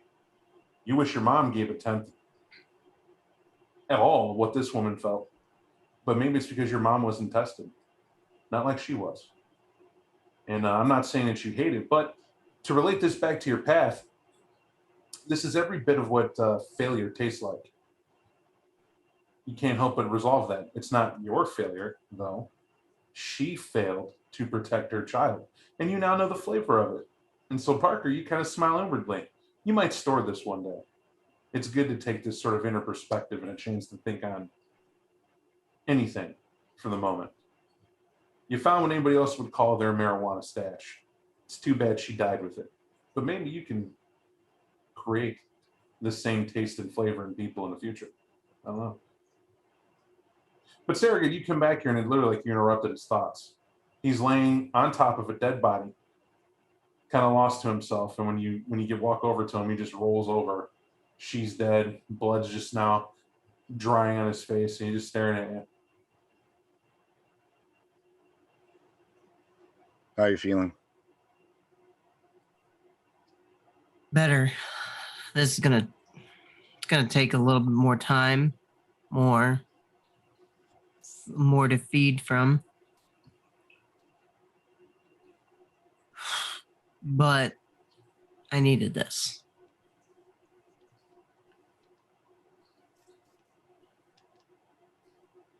You needed it or you wanted it? I didn't know at the time that there's some kind of stillness about this. Elaborate. When I fought back there was a moment right when it all like kicked off where I don't know, something about what them causing in the heat of a fight. You don't think back to things you've done. Something about going and fighting those hunters, those whatever those people were. Something about fighting them made me take a look at what has led up to this point, every act that I've done, and there's a weird stillness about all of it. Is Tom getting to you? Tom? No. That was not what he was talking about doing. I just in the moment acted the way I thought what should have been done, taking them down. That's not what I'm asking. Your perception of things. Is he getting to you? Are you following his path? Or are you losing your own?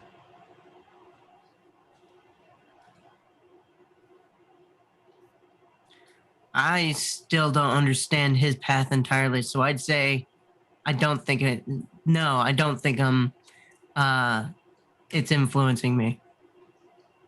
So then I have to assume it's your own failure then for feeling the way that you do right now.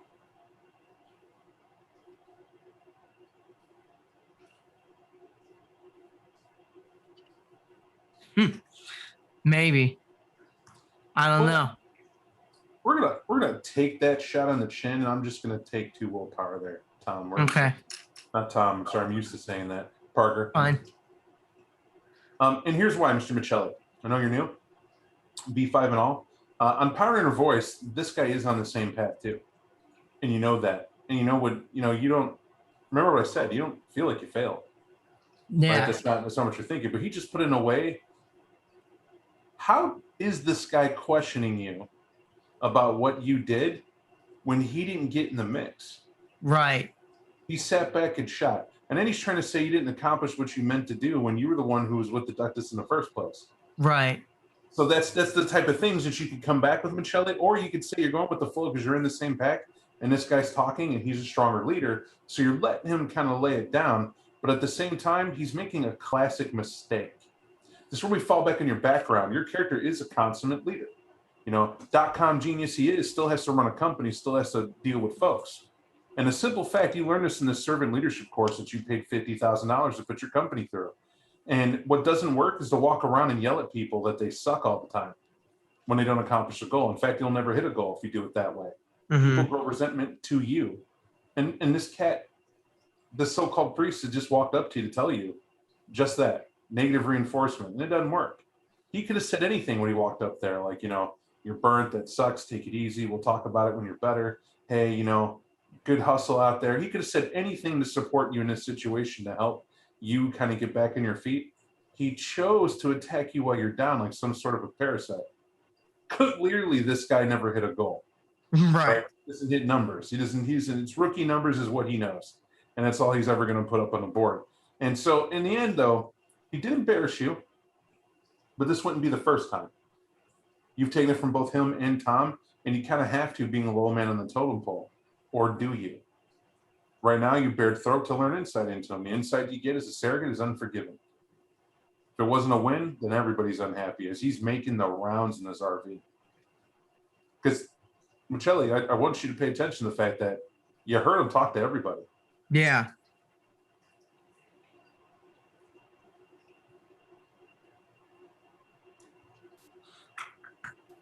Question is, do I do something about it now or reserve for when?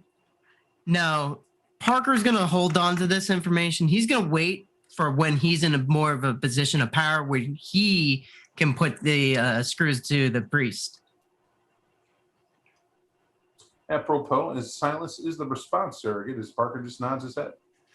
He'll say one last thing. Does anyone know about this stillness that you felt when you were burnt up? You can ask our Ductus. He turned tail the moment they got out of the car. What about Warren? I don't know. All my interaction with Warren was him pulling my ass out of there. All right. Don't say anything to Warren about this then. You take that to the grave with you. Whatever you say. Bro, I just want to make sure you heard what he said. Michele did. Is Bernaldo still there or did he freeze? Oh, what's up? He didn't hear it. I know he didn't hear it. Right? So I'm going to repeat that. Tom, there's no way you would have missed. As Parker said, yeah, why don't you ask the Ductus about that? Because he turned tail and run the moment he felt it. And then just jump to the next thing to say on repeat. And we're going to catch that as you half-ass heard it, because you did, and we'll let that go. And it saves some willpower, as apparently this pack is just eating each other alive in terms of the whodunit here as we get it going. But Sarah, are you talking to anyone else, or are we just going to keep this? He'll just the next thing he'll probably do is just head over to Ramsey and go, "You're in that shotgun. Keep it." And he'll take a look back at the pack near the top of the RV. He ain't wrong. Today was a success. As shitty as it might seem, this is exactly what probably should have happened when we were in Naperville. We'll do better. There are going to be casualties. There are going to be messes that are made, but messes to a minimum is exactly where we should have been before. It was rough. It is what it is, but we learn from mistakes. But the only way to learn from those mistakes are to be accountable to those mistakes and know where we made them. I learned I can't fucking fire a shotgun. Who knew? You'll just kind of shrug. If I Go ahead. I just no, I was out of game with it. Please continue. We'll take care of Shannon's body. I know an Italian man by the name of Giuseppe who might be able to assist us with that. Whatever help you need, let me know. I might have some connections for it to at least assist. But yeah, and he'll just clasp his hands and just head towards the back into one of the smaller bed areas, just fumbling for his wallet of sorts. I'm sure you have no problem fumbling for your wallet. Just overlooked the corpse that is in there named Shannon, and it's easy to look by her. You know, she just smells a little bit. Like the whole entire side of the RV at this point would be a very, very interesting scent. But to pick things up, Ramsey, you're the only one we haven't heard from so far in this stall of an RV, as Tom's still gathering his thoughts. But I'm curious as to what you're doing. You were looking at a GPS. You did pull over to be at a safe place to kind of chill and let this conversation happen. But nobody's even bothered to answer your question. The RV is light proof. Yeah. Certainly, you're not camping. So I will. Is this one of those super fancy RVs where I can turn it around to face the inside? yeah, did you saw the photo, right? Yeah, it's a super Okay, I didn't see the photo inside. I just always wanted to be in those. But anyway, sorry. Yeah, I will. absolutely. The shotgun that he gave me when he came up to Ramsey, he just put it on the passenger side. So whoever's sitting there is riding shotgun apparently. He'll just turn around and he will look at the ductus. Where are we going from here?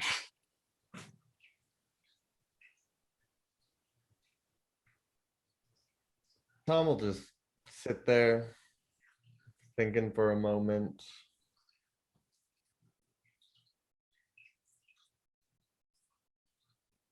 Well, we're going to be followed no matter where we go. It doesn't change that we still need some place to go. I'm assuming that none of you gentlemen have any connections in the Chicago area. A chance to acquire a hotel room or something through an alternate means. I can't wander in. None of you can. Normally I'd ask Warren, but his face is going to be all over the place just as much as ours. I can get you a hotel. I'm not broke yet. And you'll see Warren kind of just look around this RV we're all sitting in. But, you know, it's temporary. Of course. These are all temporary solutions to long-term problems. But unfortunately, I'm no real estate mogul, boys. I can't buy and flip a property in the span of 30 days, nor can I be there in the sunlight to sign paperwork. Well, everything's digital now in 2021. Ductus, I'm not. Oh my God, hold on. Worst time. Ductus, I'm not asking where you want us to stay for the night. Warren and I were tasked with that. You can't hear a thing? Okay, let me throw them I outside. can hear you. I hear the dog, but it's okay. What I'm telling you is we got to stop, because after that comment where I'm laughing, I'm a human being enjoying a game. I got to let you know that the real response from that, he's a nihilist. You can't do that. Parker just sat there like he humiliated him once already, did it again. Oh, yeah, I was trying to You're go going to have on. to hold that ductus down. I'm not even lying. I will force that frenzy unless you want to give a willpower roll right now to walk off this vehicle in the parking lot, Tom. When he says that, everything's digital now. It's like, what sort of punk double shit is this that's going to sit here and talk? Really? First he says you're a coward, and now he does this? Like, it's out of nowhere as he's just throwing verbal blows to you over the top. I mean, I honestly can't see myself even given the willpower, especially after I had to justify in my own head how to save his ass from dying. Right. So fuck this. We're rolling. This is the frenzy. It's inevitable. Tom comes up and sprints towards Parker, who's lying there. Parker, who's wounded, and he gives 9 shits about, like, Parker should have thought about it before he decided to mouth off where he did. But it's up to the 3 of you what this outcome is. Parker isn't going to take it lying down. Wait a minute. Yes, he is. He is lying down as he's being blitzed. So what Ramsey will do is he'll walk up behind Tom. He's making a barrier behind Tom so no one can interfere with this. Ramsey's been wondering if Tom's been a paper tiger this whole time, and he's showing that he's not. So, all right. So the question is, sorry, I saw your mic queue up, Mike. No, I was just gonna say, Warren will kind of raise his voice just a little in the surrogate's direction, and like, hey, you might want to help Dad or something. You'll see his demeanor change just a little bit, and he'll be like, "It's okay, honey. Better him than you." Well,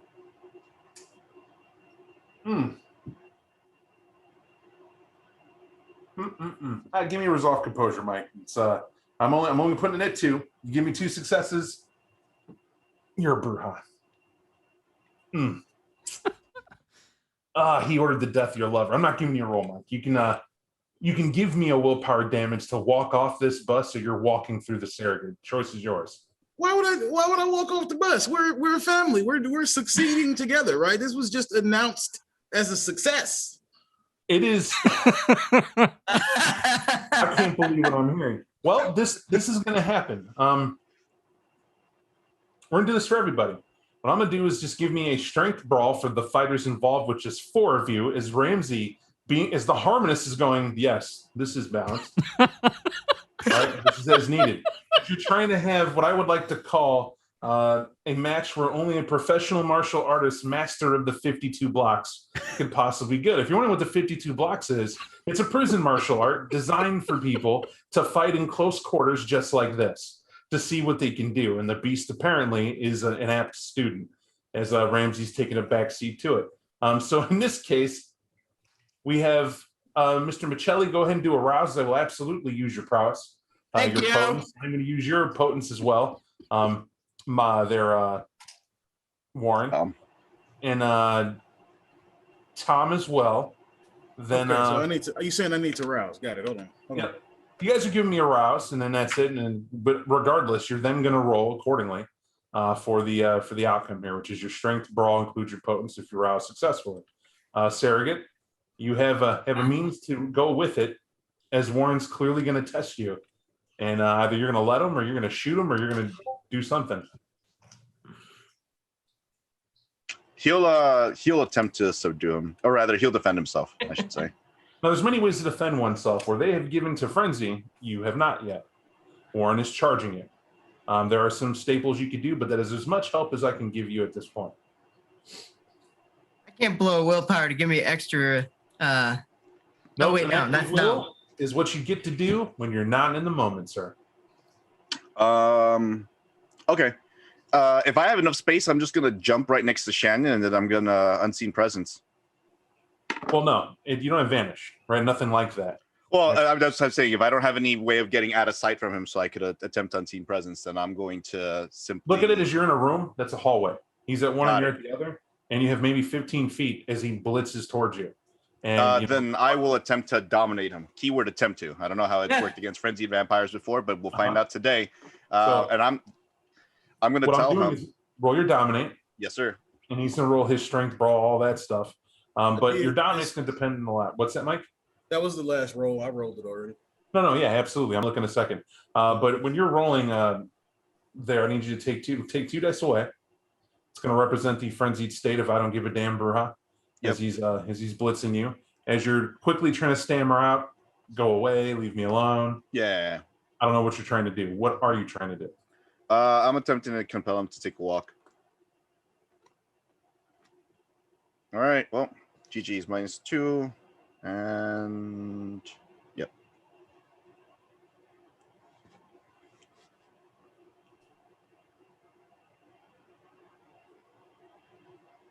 Bernogo, did you roll? He did earlier, I think. Yeah, I did. Did my hunger? I needed to ask, what would my hunger be at now? Actually, You only rolled one die that I saw.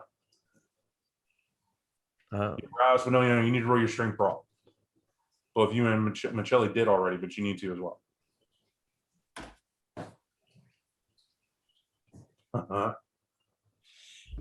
Oh Lord.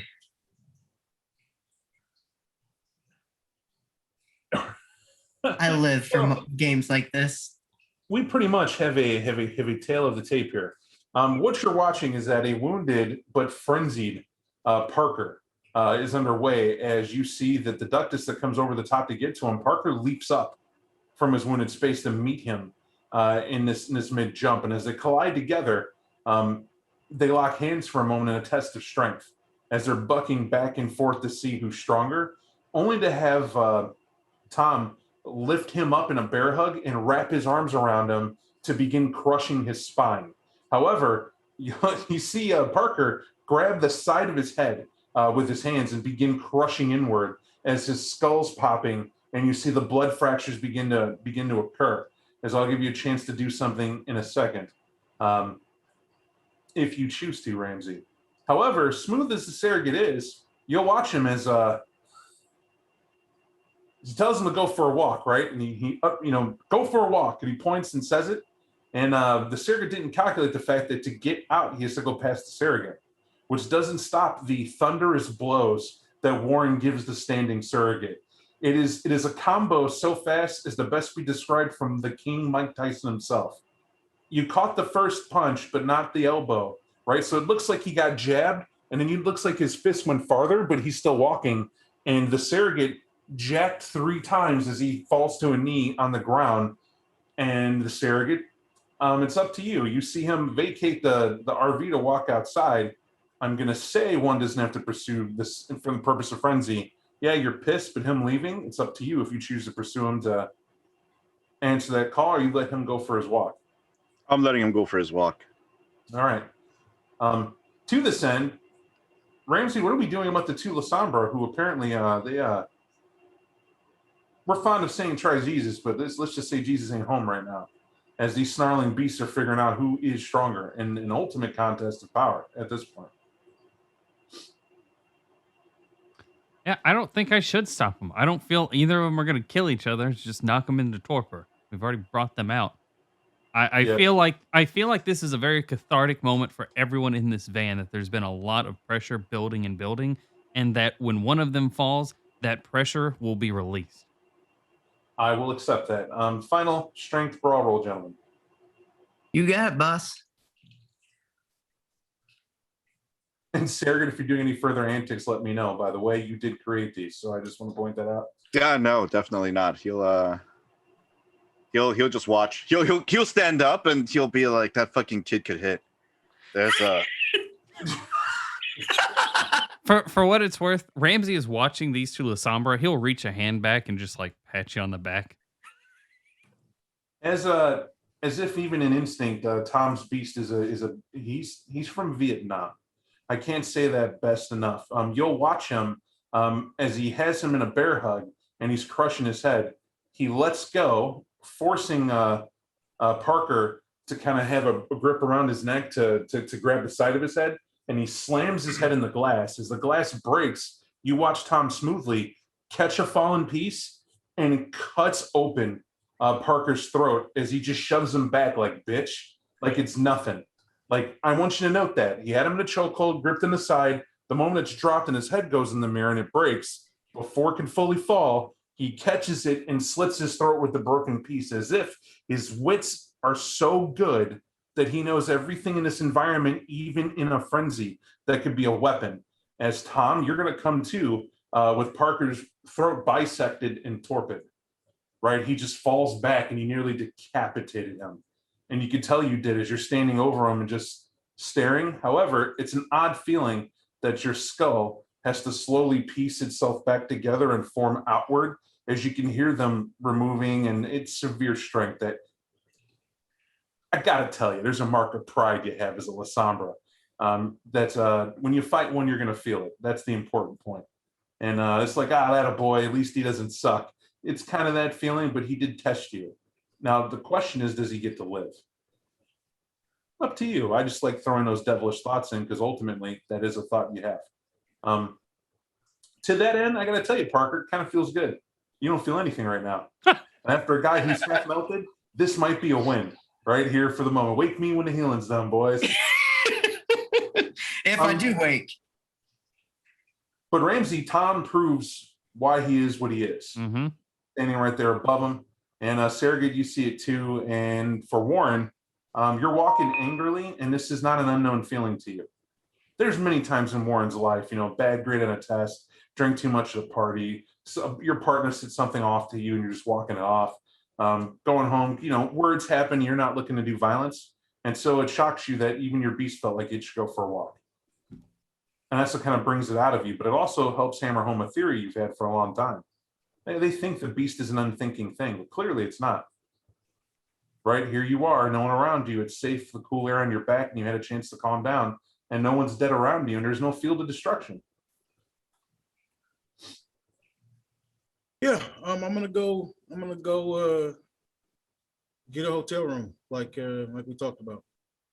So you keep walking. I think this is funny, entirely funny, because you guys are the bus. You told to go for a walk, and that's that. What do you do when he doesn't come back? Right? That's the ultimate question, right? But to me, it's hysterical. It's been but maybe 2 minutes tops, 3 minutes, right before a deciding thing happens, and we have Parker broken the Lasombra dominance game, and Warren has not returned. Everyone else is on the bus doing their thing. I will drag Parker back into the bed in the back, unless the Ductus would like to coup de grace him or something else. No, when Ramsey walks forward, he's gonna take his fingers and run them through his hair to let Parker's vitae kind of sift through, and be like, "Woo! Go clean up our boy." Oh, I will then drag him into the shower unit instead. I don't imagine this place has a bathtub, and I'll just turn the shower on and kind of stand back. The surrogate's actually gonna assist, and then he's gonna tap Ramsey on the shoulder. He's like, "You're good with Warren. Go find him. He hasn't been back yet. See if he's still feeling some type of way about things. I'll take care of this mess. Then I'm good at it." And Surrogate will do what he normally does when he has to clean up bodies. And it's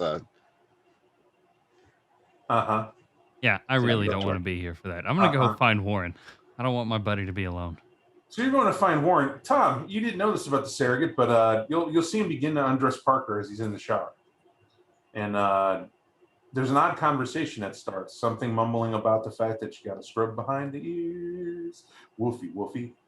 You got to scrub between the toes. Woofy, woofy. A clean paw is a happy paw. Right? Singing like a dad would maybe to a little toddler son of his as he's scrubbing away. The problem is that he's using the rag that is in here, and you do have little soaps and whatnot. It's a luxury shower that's built into here, but it's not very big, obviously spacing. And it's like half shower is what you got. And there's water now going up over the sides. He doesn't care. He's like, got to get behind the ears. And I want to remind you, you cut like an inch and a half in, and his neck is barely on, and he's supporting it up and kind of scrubbing it. He's like, that bone's a little yellow. Spits a little bit. Get that in, and kind of holding it up and looking around, and "Oh, I have this." You'll see him pat himself down, and he does indeed have a needle and thread. The problem is he takes off a small, looks like a chibi doll. It's old, it's worn, it looks like it had a threading in it, like somebody who's used to maybe sewing up stuff to fix clothing. You know, parents do that, those who have hobbies. And he begins to sew his neck and thus his head onto his torso. And I need you to know this, Tom. The surrogate is doing this after he got rid of the clothing, but the clothing isn't just tossed to the side. No, he had to fold it. Right? Everything meticulous. And Tom, it takes you a minute. Oh man, we have a sicko here. Oh, we got a real sicko here.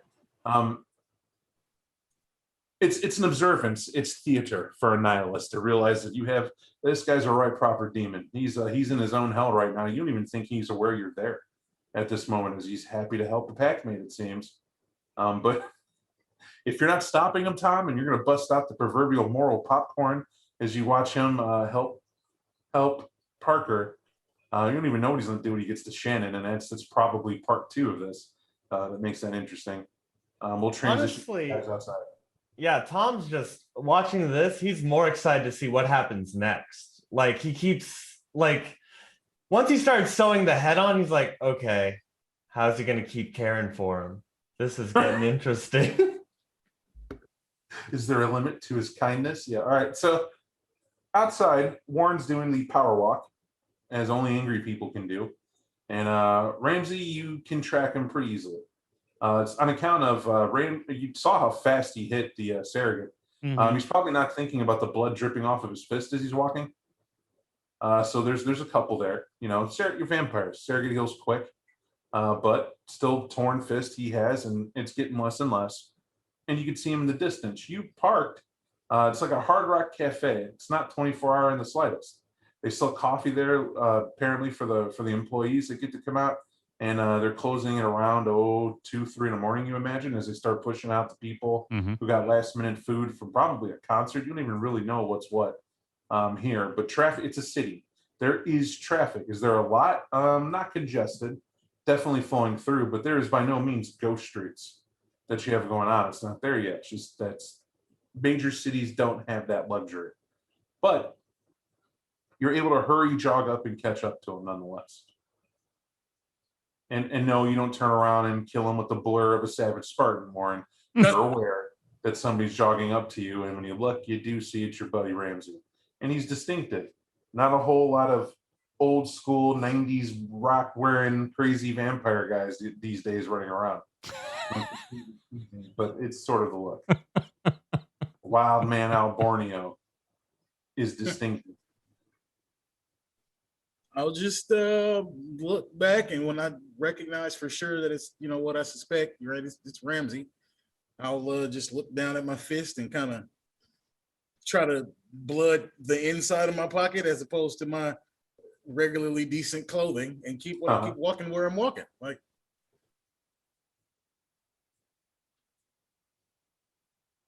so with this Ramsey's not really one to talk a lot, other than he gives you a bit of space, but he's a little bit behind you. Well, I was gonna say, I don't know. I mean, Ramsey might know this better than Warren would, but I'm trying to do 2 things for Bob, I guess. I'm trying to get a hotel, right, somewhere to stay, right. but also I want it to be close to the campus, because I have phase 2 of a plot that I submitted in downtimes in mind for the very near future. Is this something you're going to tell Ramsey gets closer? Hey, I want to be near the University of Chicago, or? Well, I'm just telling you as far as information of where Warren's walking, but he's not saying anything, especially if nobody's saying anything to him. Well, right. If you're not saying anything, and this is not like your stomping grounds, right? You can find an address, but knowing how to get there from there. What do you think? It's gonna take a while. It's gonna take a little while. But Ramsey's been your guy to find it, right? That's my point. That's a fair point. That's a fair point. Yeah, I guess I'll keep along my way for a little while and think about who's following me and what the mission is, and I'll say, you think we can find a room near the campus? I don't know if I can't look around and tell if the university is close to where we are. It's been way too long, and back then it was daylight. I'm not sure 100% where I'm at right now. Which campus? University of Chicago. Bob, I will first just pull up a map of what that looks like. Right, where that is. Like where it is or what it looks like. Where it is compared to where we are now. University of Chicago you're in the city, right? So where you're at, again, it's no joke. It's like we can get there in 20. Mm-hmm. Ranchers drive up, but the problem is that it being where it's at, it has a medical. There's a University of Chicago medical campus Mm-hmm. that they have there for obvious reasons. Clearly, they have a strong medicine following to have that added on to what they have. And then there's the university itself, and it's not a massive building, right? There's a couple buildings that have it. It's sizable, but it's more of the campus grounds, right? But being part of the heart of the city, right near there, it's easy enough for people to take trains to get to. They advertise all sorts of ways to be there. And most importantly, it's all walking distance, right? Everything's stating that. Mm-hmm. That's why there's not many hotels near here. In fact, there are two. One is called the Welcome Inn and Suites, which is rather interesting. And I'm just going to leave it at that. From what you see, it's a 5-star hotel that only 5 people voted on. And it's rather, well, I'm going to say it's questionable, right?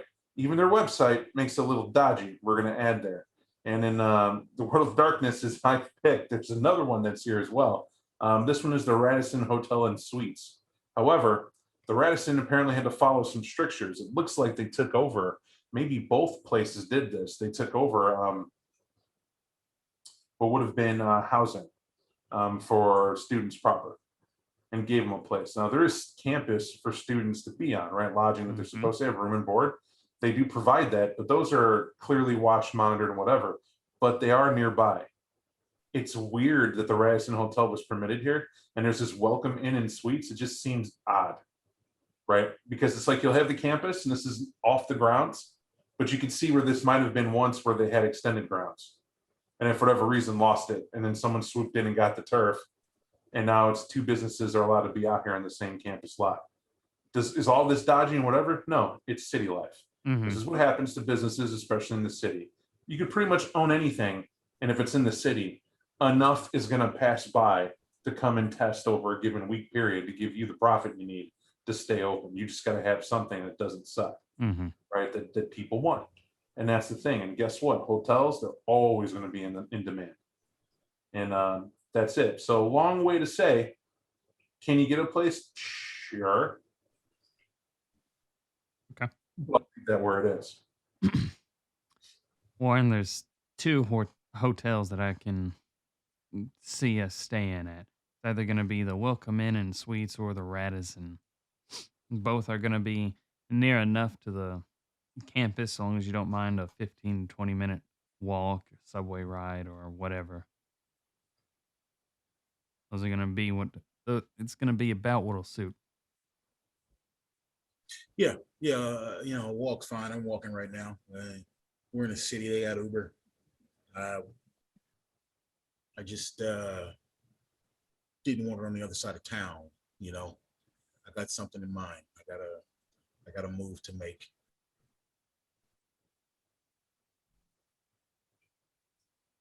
Well, then I'll lead you there. With that, just to let you know, with the time we have 10 minutes left, and we're gonna put a pause there for the game. And obviously, you guys are gonna get set up in a hotel. That's not a problem. Mm-hmm. On the University of Chicago campus. Mike, in your downtimes, please just put what place you're actually choosing, and let that be where it is. At a later date, we'll put on exactly what's around so you can talk about what you want. But I'll let you know, everyone's raving about the Thai restaurant that's nearby. Apparently, everyone goes there. Not to mention the White Castle that's like across the street from the campus. I don't believe it. If you don't know what a White Castle is. No, I know what a White Castle is. That's why I don't believe they're raving about it. Whoa. We'll have that conversation offline. Yeah, that's fine. Bring it. You know what? No. Come on, who does it? All right. So that's good. Excuse me. It's going to bring us to an end tonight. This time, running around, folks, as in you guys. XP. I'm gonna real quick. Path XP. I think all of you did well in, but Tom's going to give 3. I'm going to give 2 to everyone else, provided, and actually I'm going to give 3 to Warren as well. For that, I think some tough decisions were made for that as well. For folks listening, we give Path XP separate as incentive to stay on the path and remember the path is a way, but also to help them stop from falling into becoming a white for making, stain mistakes and things like that. Because it's hella expensive to be V5 to boost your humanity, and so too would be any path for that matter. So we'll leave that there. But normal XP, I'm going to be honest with how I do it. First off, there's role playing, right? I think everybody did that. So that's going to be in base 2 for folks. Beyond that, though, I'm not assigning a 3rd for Plot XP. I think a lot happened. There is some growth in here, but it's really kind of packing or mingling, getting around, figuring out, and the communication's warming up. I could definitely see a cohesion finding its way. And you guys did what I like to call the family affair. We had to figure out a pecking order, and it did come down to I crush you or you hurt me. And apparently Tom is ductus, as it were. Hopefully we don't have to have that conversation again, as they say. And maybe you shouldn't. Surrogate is being a priest in what he's doing, but we also noticed that you have a psychopath as a priest. I'm not stuttering on purpose, other than to realize I don't know how. Who will save your soul? Save your soul. If it's Jack the Ripper, right? It's a bit of a problem, and we'll leave that there. Things being what they are. So I'm tickled, which is why I gave 2. I think entertainment is definitely there, so we'll make it a 3rd. We'll squeeze that out. But the 4 and 5, well, we know we're not getting 1 for the plot points, but is there something that anybody did above and beyond that you feel is warranting another XP? I think I'll vouch for Mike. I think it's not often that if ever in Sabbat, you'll ever get to see someone slipping away from humanity and the choices they have to make in order to sustain themselves in terms of keeping their identity. And there was a lot of moments that Mike has played or as Warren where I could see the sand starting to slip through his hand and it's him having to sacrifice it. And then those slight moments of humanity where he does buck up and stands up for himself are relief, because you obviously don't think it's just going to be like all one thing. It's literally going to be the one thing that brings him back out. So him biting back against the surrogate was something unexpected, but he did have every right to say it. And I think that's where his character, his Brujaness came out, right? And then before then, it was just like, well, what do I do about Shannon? And it's not that it was bad in any way, shape, or form. Like, once again, in character is a different story than out of character. Out of character, I thought he played it exactly as someone on humanity would to preserve someone else's life and or make that connection. That's not how the surrogate would have seen it, because it would have been like point, click, get out of here, whatever. But right. But someone on humanity, such as Warren, who has an established relationship, did what he needed to. So in character, I thought he aced that very well. All right. Anyone else? I agree. Warren, that's a total 4. Sure. Are we permitted to circle jerk on this actual play? Is that I don't know what that means. Like, are you trying to actually get a reach around? Like, I know. Well, I mean, what I mean is that, and I feel like I've said this before, but the surrogate is fucking weird, right? And it's hard to walk that line, right, between a purposeful level of insanity without tripping and falling over into doing too much and inscrutable and frankly distracting, right? But I feel like DJ manages to hit that right on the mark like every time. I feel that too. In terms of I can articulate, like I can see it. That's why I repeat a lot of this, so I understand you clearly. What you're saying is that he's walking that line between priest and psycho. Yeah, and it's not just walking the line between priest and psycho, right? Because anybody who's a priest in the Sabbat has kind of sort of got to do that. It's a largely psycho sect in varying degrees, but particularly in the way that the surrogate has this weird family delusion in his brain, and like it comes out just enough to express itself where it would in an abusive, dysfunctional family, and then kind of recedes for the sake No, of I'm with you. the Yep. moment. You get what I'm Yep, trying to say? I think he played the violin of emotional pains. He literally waited for you guys to stop to massage everybody to a point that fulfilled his needs and made it's every reason why I hate Clan Malkavian. And it's every reason why I hate them as a player. As an ST, I find them very entertaining when I see it goes on. But I don't question why people like him get staked in down times and we never see him again and DJ's playing someone completely different. Right? That never shocks me when that happens. I'm teasing. Of course it doesn't. I think DJ, I agree with that. I'll give a fourth as well. There was a couple times, man, I hope you haven't seen abuse like you portray in character sometimes, and that's an avoided thing. Maybe, hopefully, it's movies you've seen, but I could see where you get it from.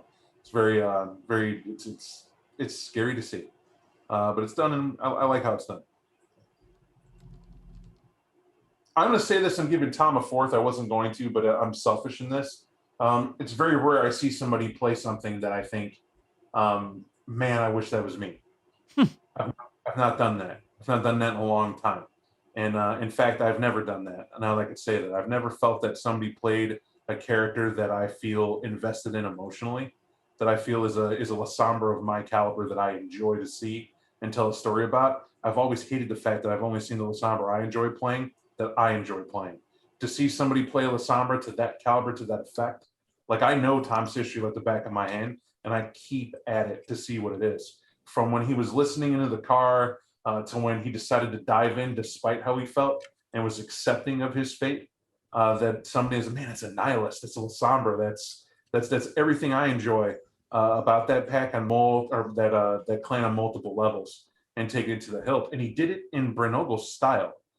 Me and Brenogel are north and south, two different people when it comes to how we might portray a personality with those effects in it, but the character is done in a way where I watched DJ, and maybe hopefully we picked up on camera too, where there were parts of DJ's like, this site, I'm just gonna kill this motherfucker, right? It was visible when he was like, what's up? That's exactly what I'm talking about. Welcome to the future, and it is chaos, right? But it's not chaos if you're paying attention. And that's what made it a beautiful thing, right? It feels like it's out of control, but it's not. But at the same time, as hot as that was, I'm gonna give a nod to Ramsey, who it's hard for anyone playing a Path of Feral Heart, a Harmonist, to have these emotional, heart-filled, whatever, or lack thereof moments. It's always instinctual, right? And instinct is quiet. It's done on a different level. It's actions done, not words used and wasted. And so the role play sometimes can't be seen that way. But I feel you did very well with your character, though, to be fair, not to take away from the 4 that get, we're going to keep you at the 3. Now, I did note how and I hope you guys caught it too, how he kept harmony. First and foremost is when he held everybody back that was going to try to stop you guys from figuring out who should be in charge. To me, it was very much a harmonious move. Oh, you want to fight? Yeah, you should figure that out. Yeah, I'm curious. It's not about me. I know my place, but apparently you need to figure it out. So yeah, a wounded he should have known, but whatever. That is what it is, right? It's a done deal. When he looked at Shannon, and even when I told him, it's kind of pointless talking to her, I don't fault him for going, any last words? That's basically what he said. Yeah. Right? Like, why were you here again? All right. Just it's a done deal. The baby, he could have made a strong argument to hop off the bus to save that baby himself, except, and I thought I knew Brennan. I was like, I had Brennan. No, I was right there with you, but like from what was described, like I was in the driver's seat, like, oh, there's a baby. Oh, someone's running to get the baby. No, that's not. So I was right. I really felt, no. He didn't say that. Delete that. Edit that. He never said it. What I think it was, and I hope you learned it, was that as a harmonist, if you think about the situation, you didn't put that baby in the car. How many babies die in a car wreck every year? Like literally, I saw your character. You didn't even have to think that far. It's like as a harmonist, there's a baby in the car, but the mother's in the. Yeah, it's not. Right. Yeah, it's not one of us going in there and like eating it. Like that's a different thing. Like, hey, now. Exactly. It's like, well. Oh, but the surrogate did it. Yeah, but the surrogate didn't have sex to produce the child, and 9 months later, here, you know what I mean? That's. I don't know he did that. I have no idea what happened. Yes, exactly. Good. Point is, I think everybody did well. Mr. Michelli, the only add I'm going to give you is that Parker is a son of a bitch. Like I sat here going, we talked at the beginning of this, And I said, man, is you're missing a point? Is there stuff you got to do? Whatever. And I sat here tonight and I'm looking at your character. I'm going over the notes. And I was like, wait a second. What's he? And then you started beating up Tom. And I was like, yep, that's the character he made. It certainly is. There it is. Okay. He was waiting for the right moment. I was like, what an asshole. And I know what you did too. It was unwounded. He's not going to attack me. Why would he kill me? And then he's coming for you like, oh, well, we're going to figure it out then. And I was like, okay. All right, that's my bad. Maybe as an ST, I need to check your .com guys more often. Since for bringing that moment up, I have to count myself or hold myself accountable. I was vigorously checking my notes on Path of Power and Inner Voice, and I did not respect my superiors. Uh-huh. Well, it could be argued that they did not cement themselves as superiors until after the ass whooping was handed out. So, right. That absolutely Exactly. be aligned to. But the other thing of Power and Inner Voice, let's understand, just because he can lift more, if he's stronger, like can lift a car and you can't, does that make him a superior because he's stronger? Right? Sound decisions, right? Mm-hmm. A pragmatism to success and a cohesion to the pack. It's as roll as ductus that you're looking at. And nothing you did, and honestly, camaraderie is what we'll say. Mm-hmm. At the end of the day, that's where it came out at. You threw a jab where it needed to. It's just he couldn't take it. And why would he, right? It's based on where he's from, and you had to have it out. It's that simple. You big boys, you got beasts, you figured it out. And I'll admit, I did miss that. I appreciate you called out on it, but I'm going to say, no, I'm not going to give you a stain for that because they had already opened the door. Both him and Surrogate were already cutting people verbally to kind of soften that up to where, of course, you're going to get blowback at a point, playing what you are. So, but time being what it is, thank everybody for tuning in. It did, and thank you guys for showing up. It's a blast as always, and we'll catch you next time. Of course, fun times. See you later. Later. Later.